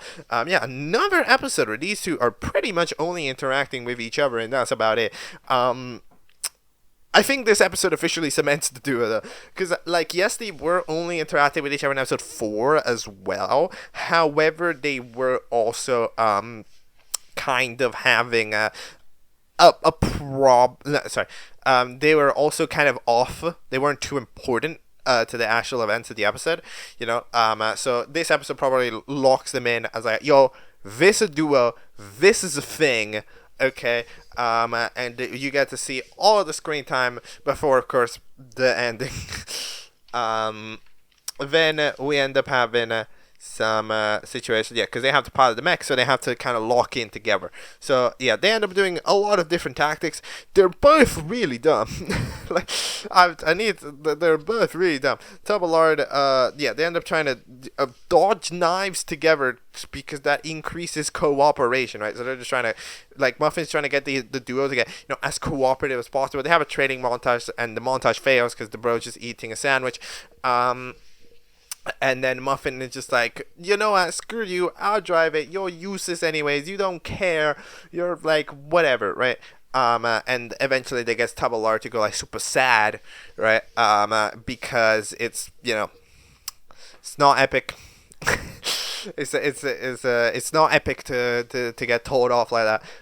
Which is, you know, it's rather unfortunate. But like, you know, yeah, Taballard is kind of a weird character, because yeah, they do not do anything, because like there is the whole thing where like Taballard is a chronic liar, right, like a pathological liar or whatever. And it's like that is the weird detail that at the end of the day it does kind of taint everything that Taballard ever does. However, yeah, Taballard also has this thing where they kind of don't do anything. So you know what? Fair enough. But then we end up having Clay and Poison. This is technically the least relevant of the plots themselves. They pretty much don't do anything. They end up just kind of having like 3 scenes that are a gag about a Zoom call. Because oh my God, Clay doesn't know how to use a computer. To be fair, you don't have arms or limbs. You don't have. You don't have limbs. We end up having a bunch of otherworlds. What are they called? Hold on. Shapelandia, Ballandia, Hatlandia. What are these? Are some places, all right. And then there's the speaker. So yeah. From what world are they? From Objectlandia, I think. Which fair enough. Having a get along shirt, I mean, together. Then the computer explodes. But either way, what happens with them is eventually, I'm trying to like kind of bundle together the scenes, because again, the good thing about these episodes is that of course everything is dispersed, you know, like you know what would be super interesting to see for this video, for this episode in particular, a timeline of screen time. That would be really interesting, like just to see the time of the video, and then it's like color marked with each set, with each like location, you know, like with each arc. Because you could really see it. Like, you could really see how, like, it's kind of like there would be tons of colors, but they wouldn't be in any synchronized pattern. They would just be. It would look amazing. It would look amazing. Somebody needs to make that. Like, imagine the timeline, and then with each, like, section of the video, right, with each, like, transition, there's, like, there's, like, the color of the scene, of, like, the moment, of the arc. So, like, Poison Taballard, they will have, like, a... Poison and Taballard, that is not a thing. Like Poison and Clay would be like the green, right? And then like the Muffin and the other thing would be the Muffin and Taballard would be like the freaking like brown or whatever. Like they would all be on the timeline. That would look amazing. Anyway, so what I was saying, oh yeah, they eventually end up getting told off by Moonstone to just kind of lie. Okay, lie, make up bullshit, we have to get allowed to do this. And they are indeed allowed to do this after they say that their grandkids will respond to the call, which is interesting. Then Feather and Latte do the sciencey mixed scientist, which is technically the least relevant plot here. However, at the same time, probably the most important. For in terms of future talk, because we end up having they eventually end up going over to Sciencey McScientist's house and trying to find out how to make a mech, which ends up working. Well, actually, it doesn't end up working because the guy ends up denying them, because apparently Feather, already talked to Sciencey McScientist because they were best buds. And then while Feather is trying to talk about Latte, being like, oh, Latte, you see, Latte's so underappreciated. Latte ends up being like, huh. Maybe I am underappreciated, which is interesting. I mean, would that be true? Like, isn't the thing that you had a shit ton of followers on, like, your fanfic page? I thought you were appreciated. I thought that was where you got the ego from.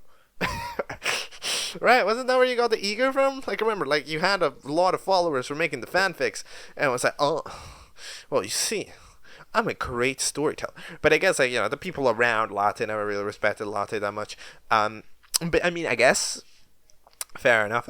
But then at the last second, we ended up just fetching a random book there and running away and be like, yo, this gotta help. And then opening the book, it ends up being a cursed book. People are cursed, dude. Like, if you consider the pearl piece and then this book, Feather, if you have a kid ever, it is over.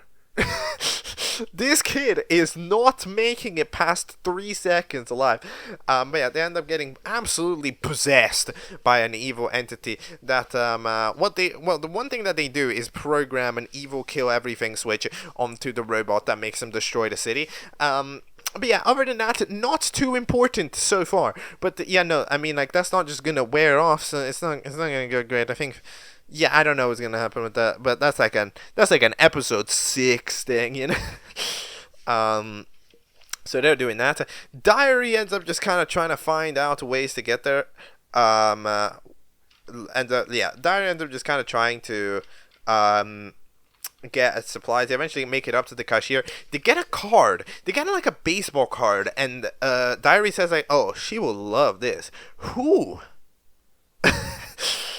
Oh wait, is this a gift for? I mean, obviously the initial idea has to be Moonstone. However, the thing about it is that did Moonstone? I guess it's kind of one of the debates. Does Moonstone? Because Moonstone likes Diary. That is about as obvious as peanut butter on jelly sandwiches. However, like, does Diary ever directly like Moonstone? I mean, that's not been said, not directly, anyways, which is interesting. But like, it's kind of one of those things where it's like it's not been said, but it's kind of implied, because it's like if you didn't like Moonstone, you just wouldn't hang constantly around, right? So yeah, maybe the baseball cards for Moonstone. Not sure why, but okay. Either way, eventually Click ends up dropping down. You know where they drop down to? I wish I knew. I don't know what the fuck that is. That is freaking nothing land with a blood lake. Genuinely I had no idea. They find a piano that's just been chilling there. They're playing one note for a minute. You thought there was gonna be a song coming. No, there isn't. But Click ends up having their own other storyline, so they end up meeting this other Click, who like this other like remote, who ends up telling them about their species or whatever. And apparently they're who they need right now. So we end up having Click immediately flirts with the freaking guy. But anyway, they end up going like, hold on, wait, is this important? Give me a moment. Wait a minute. The children of the space station. Oh wait, hold on. Let me. The children of the space station. Wait, give me a second. No, the children of the station have spanned across the vast chaos of Space 2. Space 2, by the way. Space 2. Have you heard it? But the empire is on the brink of collapse, but our eldest, more devout overseers have foreseen a champion from your realm to bring about an age of greatness for our people, and you have a very important role to play in that. So they're not going to save their people. They're instead going to be frozen. In order for this prophecy to unfold, we need to put you on timeout. So this fella ends up just kind of chilling out. Look, I'm gonna be for real. I don't think we needed to freeze Click entirely. You know, like you could have like freeze their limbs or something and then just kind of talked, you know, had a chip chat. Like, you don't need to literally freeze the bro alive. But like, I mean, okay, you do you. Oh, I love the gag of the kill count going from 4 to 3 and then back down to 4. That's actually no, back up to 4. That was so funny. But yeah, what's left on the side? Oh yeah, by the way, does that have something to do with the finale with Tubalard? Okay, shall we get to this? I feel have I missed something? I've kind of missed the Moonstone arc, right? Where Moonstone eventually. Oh no, Gumball Machine. Fuck. Yes. Okay. Hold on. Talk about Gumball Machine. I know this episode. We're going so overtime, but like either way, Gumball Machine ends up yet again getting told, being like, "Yo, Gumball Machine, you keep trying to be perfect. You keep taking in so much responsibility and so much perfectness that the world is going to crumble because you somehow be like, I can do this. I can save the world." And then you're like, it's impossible. You're gonna do it. And then Gumball Machine's like, no, I can be better. I can be stronger. But it's like, no, you can't. You literally cannot be better. You literally cannot be stronger. You cannot do everything. And the kids tell the story, and Gumball Machine's like, what's my lesson? And then the kids just give up. I'm gonna be absolutely for real. Look, you know, some people are Gumball Machine. You just cannot get through to them sometimes. And they end up not learning the lesson. So yeah. At the end of the day, I mean, apparently Gumball Machine learned the lesson at the end. I don't think they did. But like, yeah, no, it's kind of is kind of over here. Gumball Machine ends up doing a little bit of a mess. To be fair, Gumball Machine, like, it's hardly Gumball Machine's fault here, though, because yeah, you can say that, oh, Gumball Machine didn't code the thing perfectly, right, and it's their fault, but it really isn't. This one isn't their fault. They didn't take on too much responsibility. They were just the only one who was trying to fix the code because the machine didn't work. Like, whether the machine was, whether Gumball Machine probably made more progress on the machine that would have been made without it. Like, so maybe not this time. However, like, I absolutely, of course, I see the criticism, like, oh, you lost the kids because of the you know thing, right? Like, sorry, you lost the kids because, you know, taking on too much responsibility. You try to take too much responsibility to be a good girlfriend, right? So that's why Poison left, right, and all that stuff. So I see what's going on. Will Gumball Machine learn this? No, probably not. So yeah, that's like unfortunate, I guess. And then we end up having the montage that eventually works out after Lord ends up being like, I can do this, and then eventually as the mech eventually gets built, because of course Moonstone kind of locks in again and be like, okay, fine, I'm gonna sort this bullshit out. They end up successfully getting the machine. However, it's not quite done yet. They're missing a seat, so they just need to kind of one person to go for it. You know, there's not too much that we can really do. The other team sure ain't doing much. So they end up doing it. Yeah, Gumball Machine. It is so, you know, it is so over for you. But yeah, so we end up having the Robo Mech. Lord ends up taking it for the team. I can do this. They end up doing it. And then we end up. You're going to say that I'm sorry. Yeah, no, there's no way. Gumball Machine did not figure out what the lesson was, because they immediately brush over to try to save the day. Like, if you learned the lesson, it would have been like, I can't do that. Right, so that would have been the lesson. So yeah, it's kind of over. But yes, they end up flying over. To be fair, for being only one set of controls, it actually does get immediately perfectly aimed at the alien spaceship. And then at the last second, they end up hitting the TV, and then a black hole pops in, and they both get sucked into it. Huh.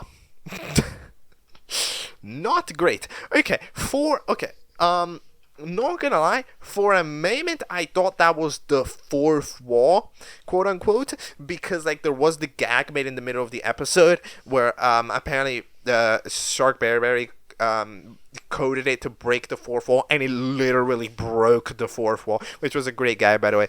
However, no, I think what's happening is the thing with the click storyline, right, where it's like, oh, okay, our individuals have sorted out that somebody from your dimension is very important, because us in space 2 were doing their thing. So what happened is that they opened a black hole, and it got Lord, who was identified as the super smart contestant for some reason, and they are going over now to space 2, because wait, they're the aliens. Oh my god, the aliens are Click's people. Yo, that's totally what's happening. The idea... Yo. It was totally just like... It was Click's people sitting there being like, we're gonna wait for this. For the person who can get to us, because they're gonna be the smartest person from our species. And then we're gonna bring them over with us to space too, so they can save our kingdom. Oh my god. That's totally what's happening. Okay, that's cool. I like that. And then eventually we end up, of course, trying to revive them, but it doesn't, go great. And then we don't know. Muffin is pretty dumbfounded at this, which is interesting. But yeah, Space 2. I'm sorry. You can't name a place Space 2. And make me not consider it absolutely fucking hilarious. It's called Space 2. This is like the memes in 2017. Despacito 2, Space 2. Like, there's a reason why the sequels to Audition aren't just called Battle for Dream Island 2. Like, oh my god. But alright then. That's fun. Alright. Okay, episode 6 of THREEEE. It's time for it. It is titled Legally Blank. Let's see if I can hopefully get this done today. I don't think I can. That's unfortunate. Well, I don't know. We'll see.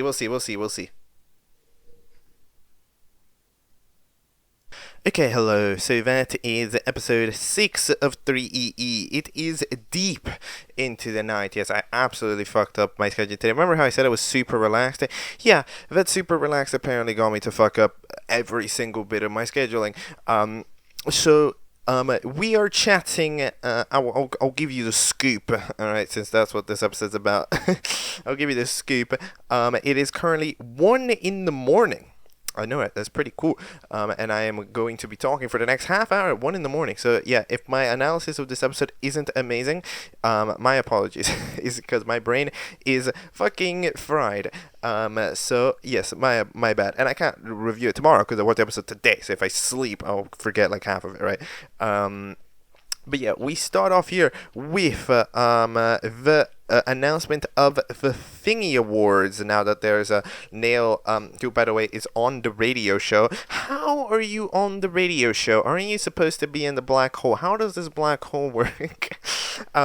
We haven't seen a single glimpse of the black hole in this season, which is interesting because you're still supposed to be going into the black hole, right? And I mean, we even see the eliminated contestant this time going to the black hole, and I don't mean the black hole as in the black hole that sucks up Double R. I mean, the black hole, the elimination area.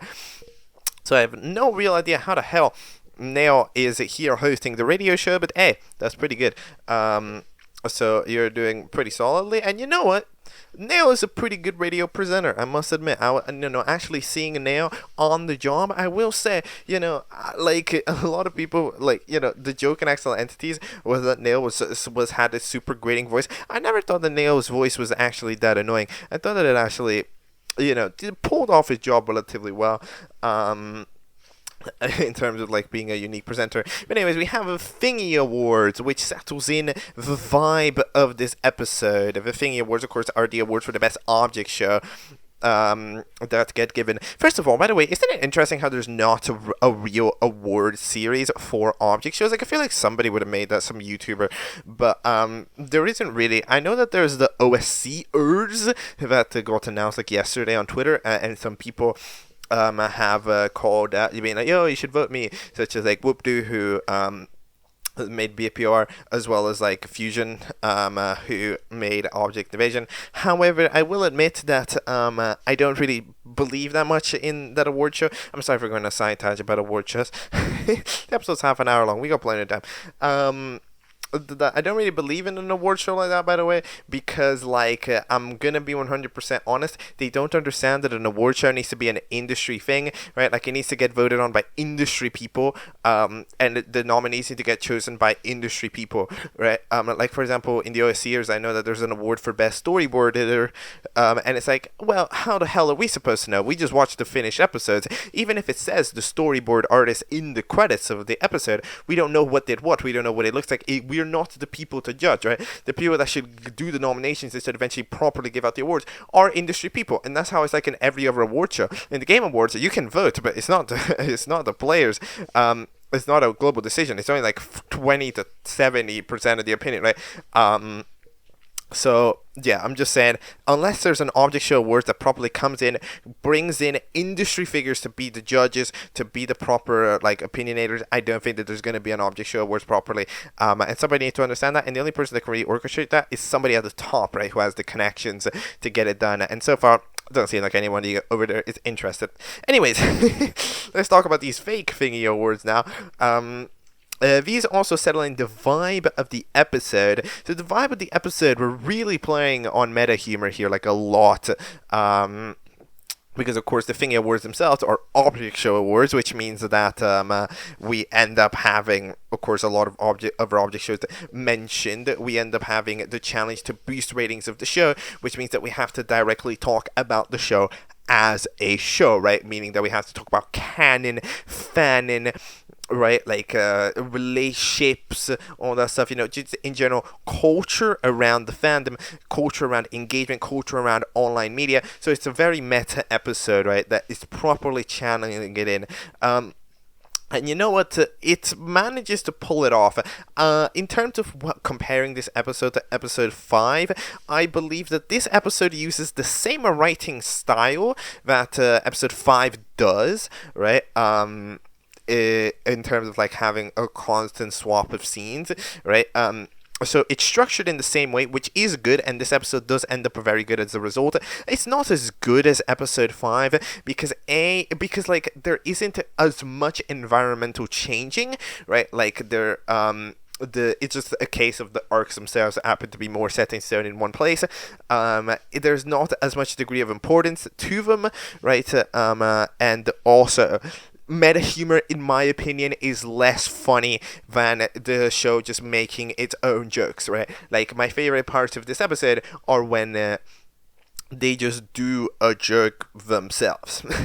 You know, like, it's not like when it's joking about other object shows, like, it's fun, but you know, I like it when the show takes its own comedy rather than, you know, just kind of doing a different, you know, somebody else's comedy, right? So yeah. Either way, we end up having the Thingy Awards, which end up getting hosted. Of course, the people are all there debating. Diary, for some reason. Wait, what is the diary? Oh, the Broomer. Wait. Boomer's plushie is outselling Diary's plushie. Oh no, are those things that actually exist? Because I mean, there is a Chalky plushie that actually exists. You know, I don't know. Should I check? Should we go to objectshow.com for a moment? Let's go to objectshow.com for a moment. Let's see if there's any plushies over here that actually exist. 3EE, WebzForevz. We do have a Boomer plush. We have a Moonstone plush. Wait a minute. We have a Moonstone plush. We don't have Diary plush. Hey. How does this Moonstone plush look like, by the way? I gotta check. Okay, yeah, you see, that just looks like Bubble. I'm gonna be absolutely for real. I see what I mean. Like, it's so close. But either way, we end up having them debate, and then we end up having the award show themselves. We end up having a lot of showcases of Ice Cream Sandwich that ends up kind of being the bodyguard of a chocolate bar here, because they can shoot lasers. Because I mean, I thought a curse is supposed to be bad, not make you badass. No, and I lie. But okay then, bodyguard it is. Yeah, I mean, I really enjoy this, dude. I'm not gonna lie. I don't think that when we made the one-off gag about the sun in episode 4 that I was expecting them to have such a presence in the next 2 episodes. I'm not gonna lie, I think the fandom response might have changed that. I'm not gonna lie, I think there was a lot of positive reception to that gag. We have the intro, because of course we do, and then we have the Thingy Awards, which are hosted by iPad. Remember, hit host from Object Invasion, and they are about to host. We end up getting some other awards. Best character goes to Yellowface. Sure, deserve. Best voice goes to Sign, who I believe, this is from the Object Invasion people. Best lighting goes to Umbrella, which is interesting. Best soundtrack goes to this fella. I think you're from Paper Puppets, right? This is Yellow Block. I haven't watched Paper Puppets because no episode of it is released. But either way, we're now having the debate for Object of the Year, Object, the Insanity, Holodome, but what is Holodome? And Shape World.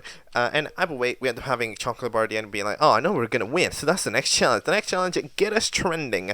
We have a Trendotron that measures just how many people are talking about us. If the clock strikes famous, we do well. So Muffin ends up going over, and Mango comes in being like, oh, well, we can investigate what's going on with Tabillard, and that would get the people talking about, you know, their potential theories about what might be going on, right? And Muffin's like, yeah, I mean, this is Mango. What plot Mango wants is what plot Mango gets. So, yeah, they're gonna go off and do that subplot. Then Latte ends up being like, alright, we need to do some relationship drama. And they end up, we need to explore the tension and resolve the tension. Thank you, Latte. You are such a good fanfic writer. I need to read all of it right now. But yeah, then we end up having, of course, another a meta guy being like, oh, hey, if there was between 2 contestants on the show, if only there was an interesting dynamic between 2 people beloved by the fans who could milk for attention, then this seems into Diary. Yeah, but yeah, no, Clay and Chalky, I'm sure, for real. They were planning on releasing a new album. Were they really trying to release a new album? Dude, like, How does the black hole work? Dude, the people in the black hole, like, can you just fetch them out at any time? Like, are they just living there for the sake of it? Is there like a hotel they rent out? Do you just go down to the black hole and be like, hey, Broomer, can you come up? And then they do. Like, how does it work down there? I don't know, but like, I guess we're gonna need to. No, we're gonna need to find out. And then Diary decides to do a trial, because apparently a trial, it's pretty intense. Of course, I love the background people, like the background people in there. Because I mean, you have the recommended characters that were fleeing in episode 5. You end up having all the feather like versions, and then we end up having like freaking all of the BFDI like debutantes, but in their original version, like no, like the BFDI debut. I don't remember what episode it is, like BFDI 14. But yeah, either way, we ended up doing this. And then they end up going to trial. So, I mean, okay. So, in general, the concept of this episode, right, being get the show's ratings up, is something that, at the end of the day, it is something that object shows have tried to do, right, quite a bit. To be honest, this is not a unique challenge by any stretch of the imagination. In fact, technically, okay, both of the major objects have done a variant of this. BFDI, of course, BFDI 29, right, is technically the challenge being to make money for the show, right? So then they have to, of course, go do various bullshit to get money, right? And get like the show on air, right? So they do that. It's technically different, but yes, it is a thing. And of course, Inanimate Insanity ends up apparently, they end up having the Groskers. That's like, of course, the main thing, right? That Inanimate Insanity is trying to win a Grosker award, and they make the whole season being to try to win a Grosk or whatever, because they don't have enough episodes or something. What did they need? They need like episodes or something. For it. I don't remember what happened in that episode of II3, but either way, they're really trying to get stuff done. All right. So it's not a unique challenge necessarily. Just try to be famous. However, it gets it. It gets it done. It's a relatively good challenge idea, because you can make the characters do pretty much whatever they want. It really gets to show off their character, right? What they decide to do, and also you don't really like, it's social media. Which means that at the end of the day, it's entirely up to you, and it'll be realistic, right? Like, you can make the same thing that a character does either work extremely well or fail completely, and it's social media, right? So it makes sense. It's algorithms and stuff. So it just kind of depends, right? So we end up having some some pretty solid stuff. We end up having Feather and British Muffin. These two end up playing the least relevant plot of all time. But to be fair, the Feather already wasn't playing a very relevant plot the other time. Not gonna lie, what the fuck happened to the whole Feather is possessed by an evil entity that doesn't make much sense thing? What happened to that? I thought like, did it just stop happening? Like, what? That didn't happen once in this episode. I'm sorry. I thought you were evil. I mean, like, but there was that scene at the end in the confessionals. Which, by the way, when did confessionals start being a thing? I swear that there was a gag that it wasn't. Or that was on the last show, though, right? That was on Extraordinarily Excellent. I don't know when the gag that there wasn't a confessional was. By the way, we end up having so then like being like, oh, high five feathers, and then they all clap. But to be fair, and then say ow in their head. But to be fair, those are the feathers that are in their head, like the mind space. It's not the evil takeover. So what the fuck happened to the evil takeover? Did we just forget about that? Look, I know. It's the year of our Lord 2026. We should be over the show having short-term memory loss, but I've still got battle scars, okay, of extraordinarily excellent entities where I forgot anything that it was trying to do, like as soon as we touched the new page, the previous page turned into fog. It's like that. It's like that one thing. It's like what is it? That one book. There's that one book that, like, as soon as you finish reading it, destroys itself. Remember? That's like a thing. Do you know about that? Is this a popular thing? Is this a niche thing? There's like a book online where like you buy it, you read it or something, and then the thing about the book is it's a book about like things only happening once, right? It's about like, you know, living life, or whatever, you know, but like the finiteness of like YOLO, and then like at the end of the book it encrypts itself and just deletes it off of it, which is like very interesting, very poetic. And what the fuck am I on? Man, I am the god of getting distracted. But yeah, either way, Feather ends up kind of remind me to never do a section at 1 in the morning ever again. It is so over. But yeah, I don't know what the hell's going on. I don't know why Feather is not chatting. But either way, yes, they end up going over with the British Muffin. British Muffin has done barely anything. Like, generally, it's been a couple of episodes and British Muffin done nothing. British Muffin really feels like the next boot. I'm not gonna lie. Like, there is so little going on with this guy. Like, it's generally, there's nothing. Like, I mean, they end up playing their relevant plot where they just end up going, I'm better, I'm better, I'm better, I'm better, I'm better, I'm better, I'm better. And they just keep doing that over and over. I mean, it's a fun gag. I really like the gag of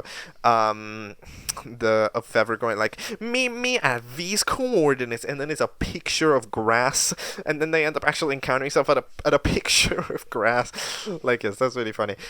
Anyways, eventually Click and the Shark Bearberry, by the way, Click, you are also here. How the fuck did you get here?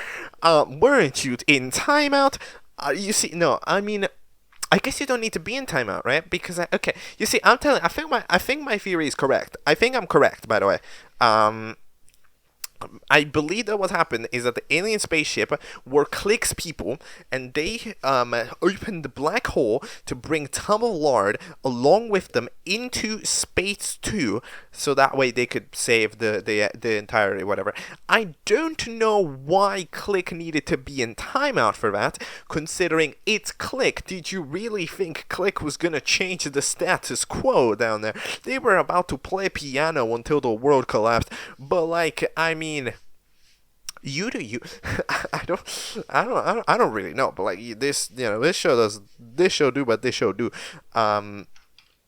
So yeah, you're here now with Shark Bearberry, who, by the way, dude, like, it just kind of forgets things sometimes. No, really, like, how many episodes ago? 2 episodes ago, right? You know, this extremely important a pencil that Shark Bearberry has that gives them control over, you know, the universe, lets them do literally anything, and they lost it.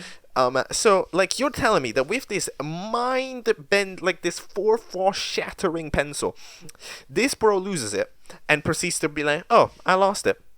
And then do fucking nothing. 0 things with about that. Just do nothing. Give 0 fucks. Then he's probably go like, oh, I lost it. Like, really? Because I thought that was going to be big drama. It's like, oh, you traded in my pants. Do you know the power dots? We just get the power. You know? Like that. Like, if you think about it, that pencil can probably build you a fucking portal into space too. Why not? Why wouldn't it? Like, you know, it's one of those things. Like, again, I understand we got rid of the pencil for lore reasons, but like, no, we got rid of the... I'm sorry. We got rid of the pencil because it's too OP. Yes, I know. However, just because you got rid of the pencil because it's too OP doesn't mean that you just get away with making it not exist. Like it's one of those things. It's kind of like when it goes like, oh, Latte only talking about the mainstream is too cringe, so we're gonna just switch it up in the 180. Okay, yes, but you can't just switch it. You have to do something about it. Like if the pencil goes away, like Shark Bearberry, literally there is no universe where this guy could just be fine with it. Like, there isn't. How? Tell me. Explain it. How is it that this guy would be okay with losing it and not even ask, not even make a fuss? Like, surely. Dude, I don't know. This show is just, it's written really well. It just forgets stuff, remember stuff, make notes, make a note document, okay? Make a note document, write down every single detail about everybody, and then just look at it, okay? How about this? Try that out, okay? Go to character and just write all of the things that they know that has been written in an episode about them, you know, like things that they have, things that they don't, and that way, when one of those changes, we can point it out. Like, really, it's important. But either way, eventually they get obfuscated by their biggest fan, who is titled Misery, who apparently has made them the biggest ship in the show because they like run the internet. They're the Elon Musk of this world. And they apparently believe that they're like the biggest ship in the world, and there they control every post, every fanfic, every AMV from their computer. Which, by the way, makes this challenge a hell of a lot pointless, doesn't it? Wait a minute, every post comes from that room. Wait, so wait, if every post comes from that room, then like where's the engagement coming from? Well, I guess nobody gets engagement on Twitter other than this duo, I guess, right? Because, okay, well, fair enough. But anyways, they end up having the idea, to get us trending, we have to do content with the duo, which, by the way, does get them to be extremely popular. Yes, that is correct. But like either way, they end up doing a bunch of things. They end up joking around, making up a meme of the Wired freaking question thing. The Wired answering top questions. It's fucking hilarious. But like, not gonna lie, reference humor is kind of elite sometimes. Like I say, it's doing meta humor. It does reference humor. It does all of the above. And it's doing a damn good job at it. To be fair to it, this episode does do a good job. Again, I think episode 5, because it focuses in more on just its pure original humor, I think it's better. And it's also just a more important episode. Like, this episode is a bit more of a staller. But like in general, yeah, it's solid. Anyways, yeah, we have the court case between these two. Okay, so what happens in this court case? Let me try to remember. My brain can remember about like one thing right now. Gonna be absolutely for real. Diary comes in. Okay, yeah, Diary goes on Clay's side and Moonstone goes on Chalky's side.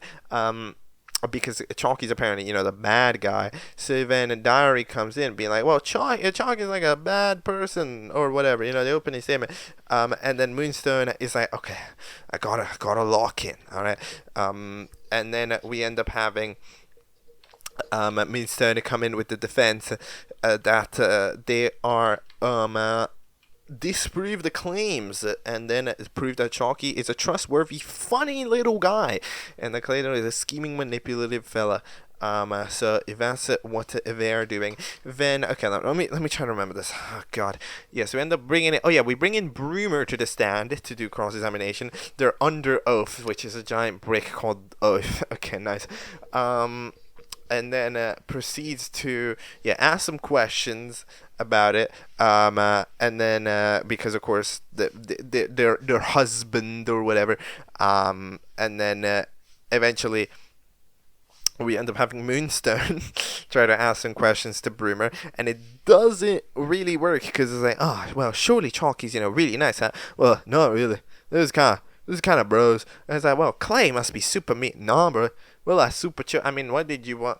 What did you expect? They're the Bruma boys. Like, come on. But yeah, that ends up being a thing. Muffin and Mango go off yet again, searching over for various ways to do it. So they end up having the idea, okay, let's interview conspiracy theorists who might have an idea about what the fuck is going on with it. And then that way we get to know. They don't do anything. Well, they talk to conspiracy theorists, and they're all on about the ground people or whatever. But one of them ends up having a theory that they end up going to space 2 with a portal. Okay, and they have a portal to space 2, which apparently is a portal to space. I mean, we don't really know. So like, holy shit. So then we end up sending a bunch of test subjects out to space 2 to try to find out what the fuck is going on. But it turns out that actually that is bad. Because when you send the portal to space 2, all that comes back is not Double Art, it's bones. It's bones. The people die. I'm going to be absolutely for real. The people die. Which is not great. Going to be absolutely for real. So Muffin comes in last second, going all desperate, like, this was all my fault, because, Muffin's feeling really guilty. Because, like, at the end of the day, the only reason that Tabulard gets sent away into space 2 is because they're the one, right, that ends up flying the spaceship, right? And they do that when instead, it would have been it's one of those situations where it's like, it's really, I mean, it's impossible for Muffin to know if that was necessarily Double R's fault, right? Like, as far as I can see from the events, it seems like it's not really. Again, I think, in my opinion, the alien people, with the click people, would have probably just taken whoever was deemed worthy to ride the spaceship as the smart soldier, right? So Tabula ends up going over, being the one, but it could have been realistically anybody, I think, who went there. So I don't think that it would have changed. However, again, Muffin doesn't know, and one of the things where you see it, it's like, I mean, at least if it was Gumball Machine or whatever the fuck, right? Like, you don't care as much. But when it's Double R, which is of course somebody that Muffin hung out with a lot, it ends up kind of impacting them. And Muffin's like, I'll go myself. And then Mango at the last moment ends up pushing back before, but end up pulling back the rope before Mango comes in and being like, Mango ends up pulling back the rope on Muffin, being like, Muffin, chill. You are about to go into a portal where 99% of the time, the people come back as bones and be dead. So you think that if you were going in there, what is going to happen? Yes, you're going to come back as bones.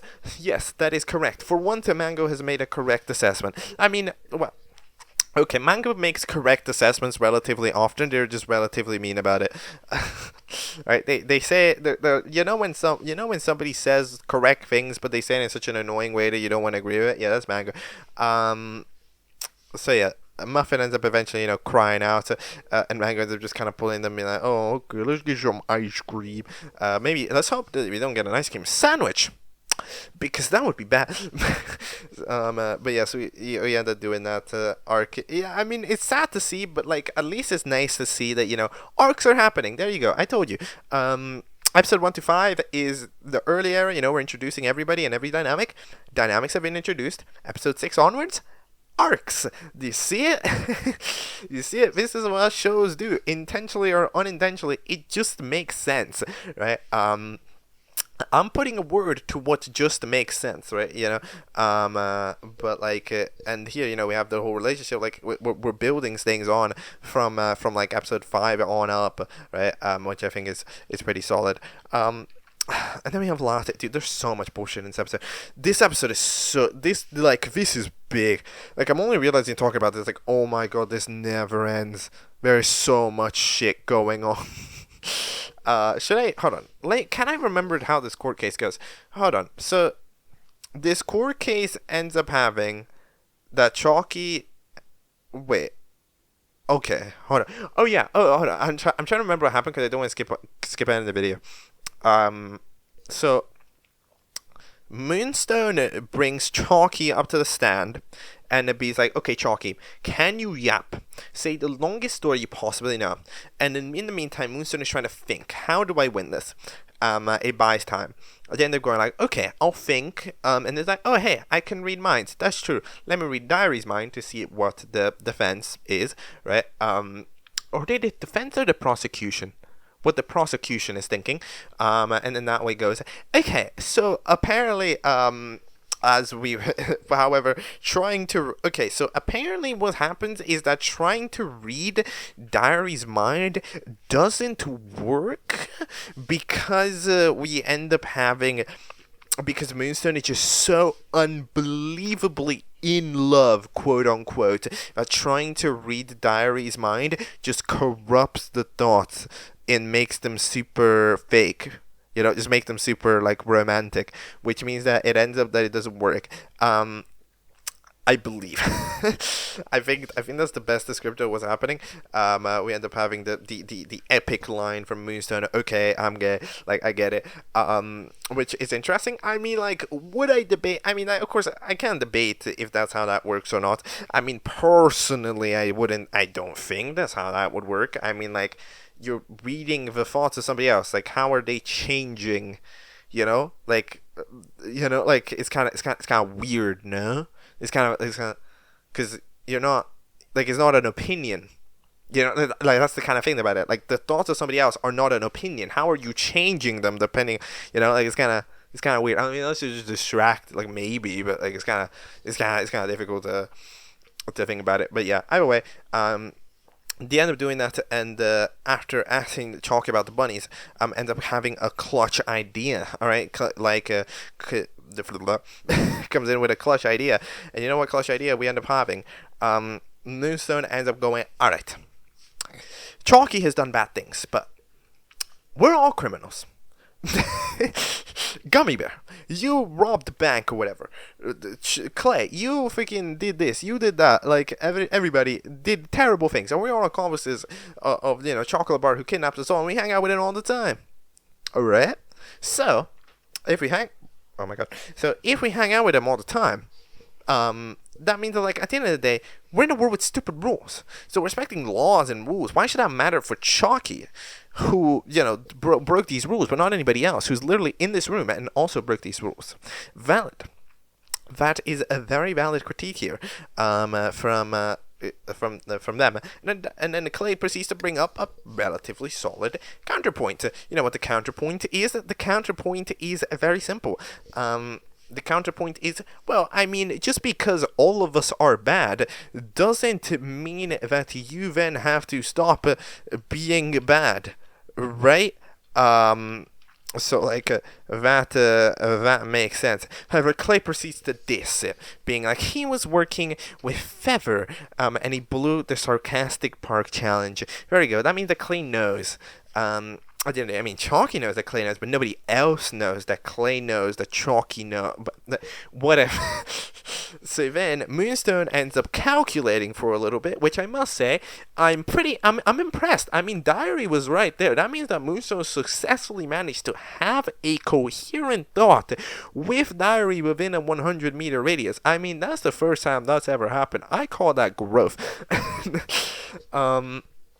But yeah, we have them chatter, and then we end up going, hold on, so you knew, so that means that you were upset at Chalky for throwing the challenge.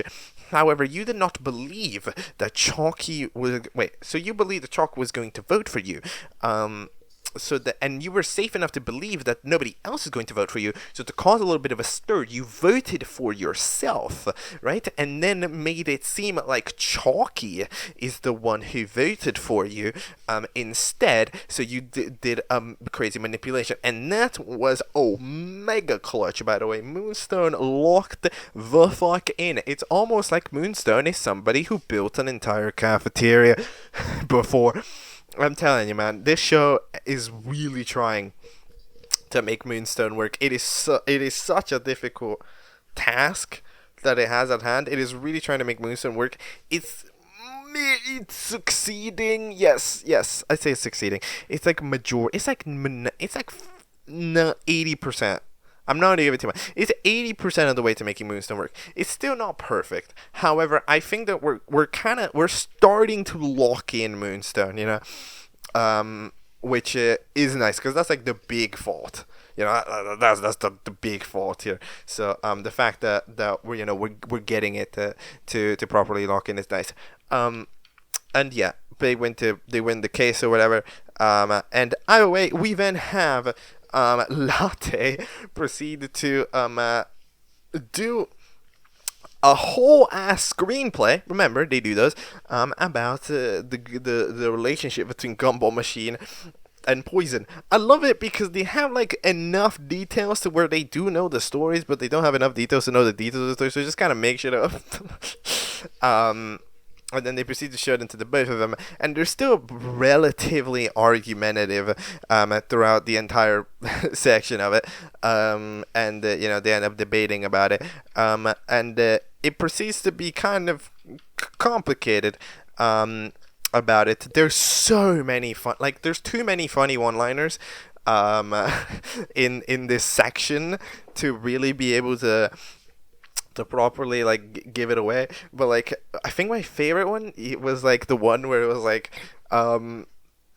you see where Latte was it's kind of like therapy, and Poison was well, I'm not usually strapped down during therapy, and Gumball Machine is well, I usually that was hilarious, because of course you would, right? It's funny. And then there's so many lines, the fact that Poison just casually mentions, oh no, yeah, Gumball Machine only wanted 2 kids. Oh, okay.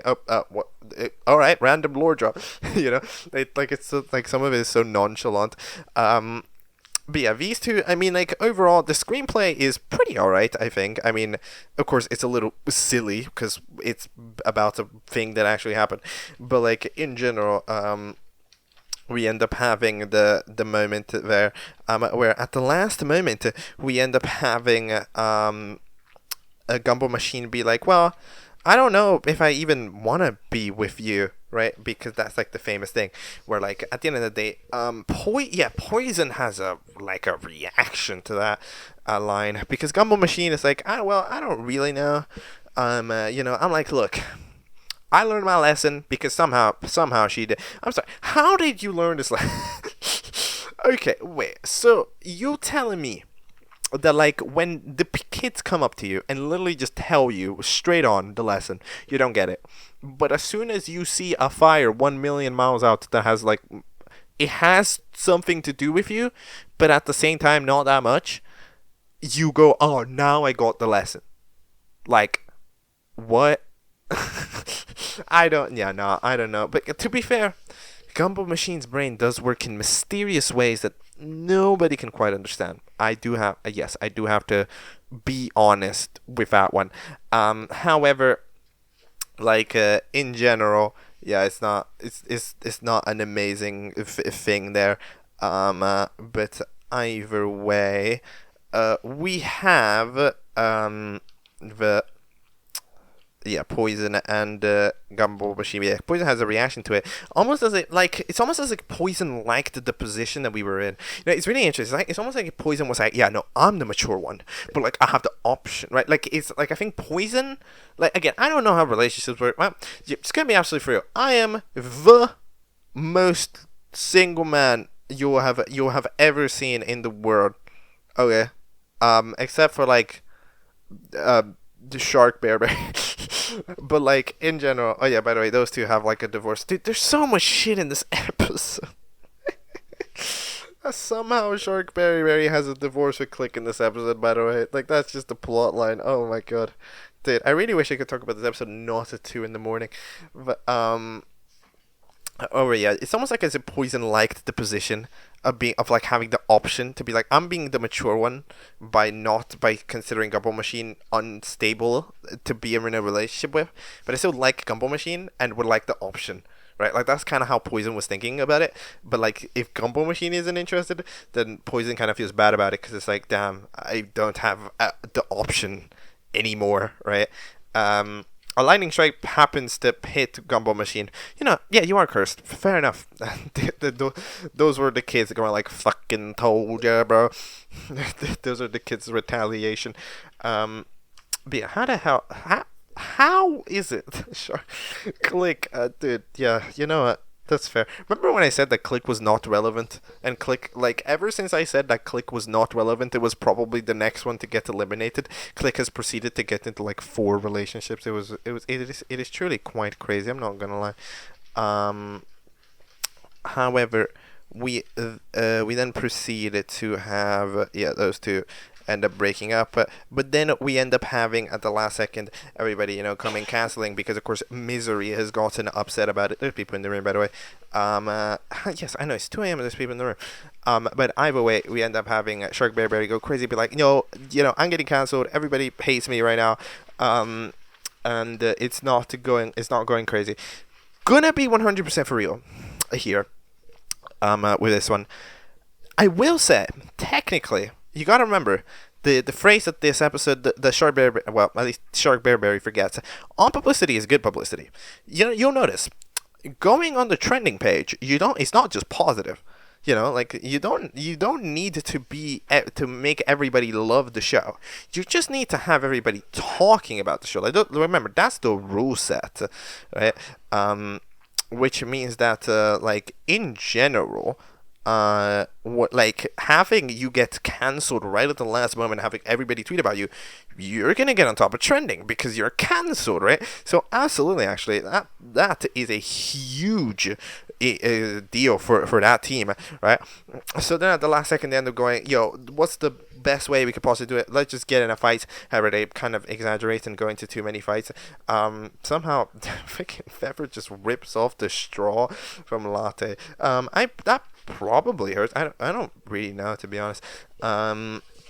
But yeah, they end up kind of having like a pretty epic debate. The water, yeah. You know what? Look, how about this? You probably never heard running water in the background before an object catch-up. But, this is a world record. It's 2 a.m. We're talking about 3EE Part 6. Like, what else matters in the world? Nothing matters at the end of the day. as one Shark Berry would say. We're going rogue. All right, we're going rogue. This shit's falling apart like the Thingy Awards. And like it's all by the way. It's all going crazy. Diary ends up giving the baseball card from the other time, which, by the way, yeah, okay, yes, Moonstone does indeed like baseball. And apparently, by the way, hold on. I read it in your diary. Yeah, how does diary work? I forgot. I asked it the other time. I was like, does diary have access to every diary in the world? No, I'm now debating the headcanon that diary just goes like, all right, Moonstone, we're about to sleep. You can write in me now. I like that idea. I like that headcanon, the headcanon the Moonstone just writes in diary like every night or whatever, so that way like diary just reads it from time to time. I think that's really, that'd be cute.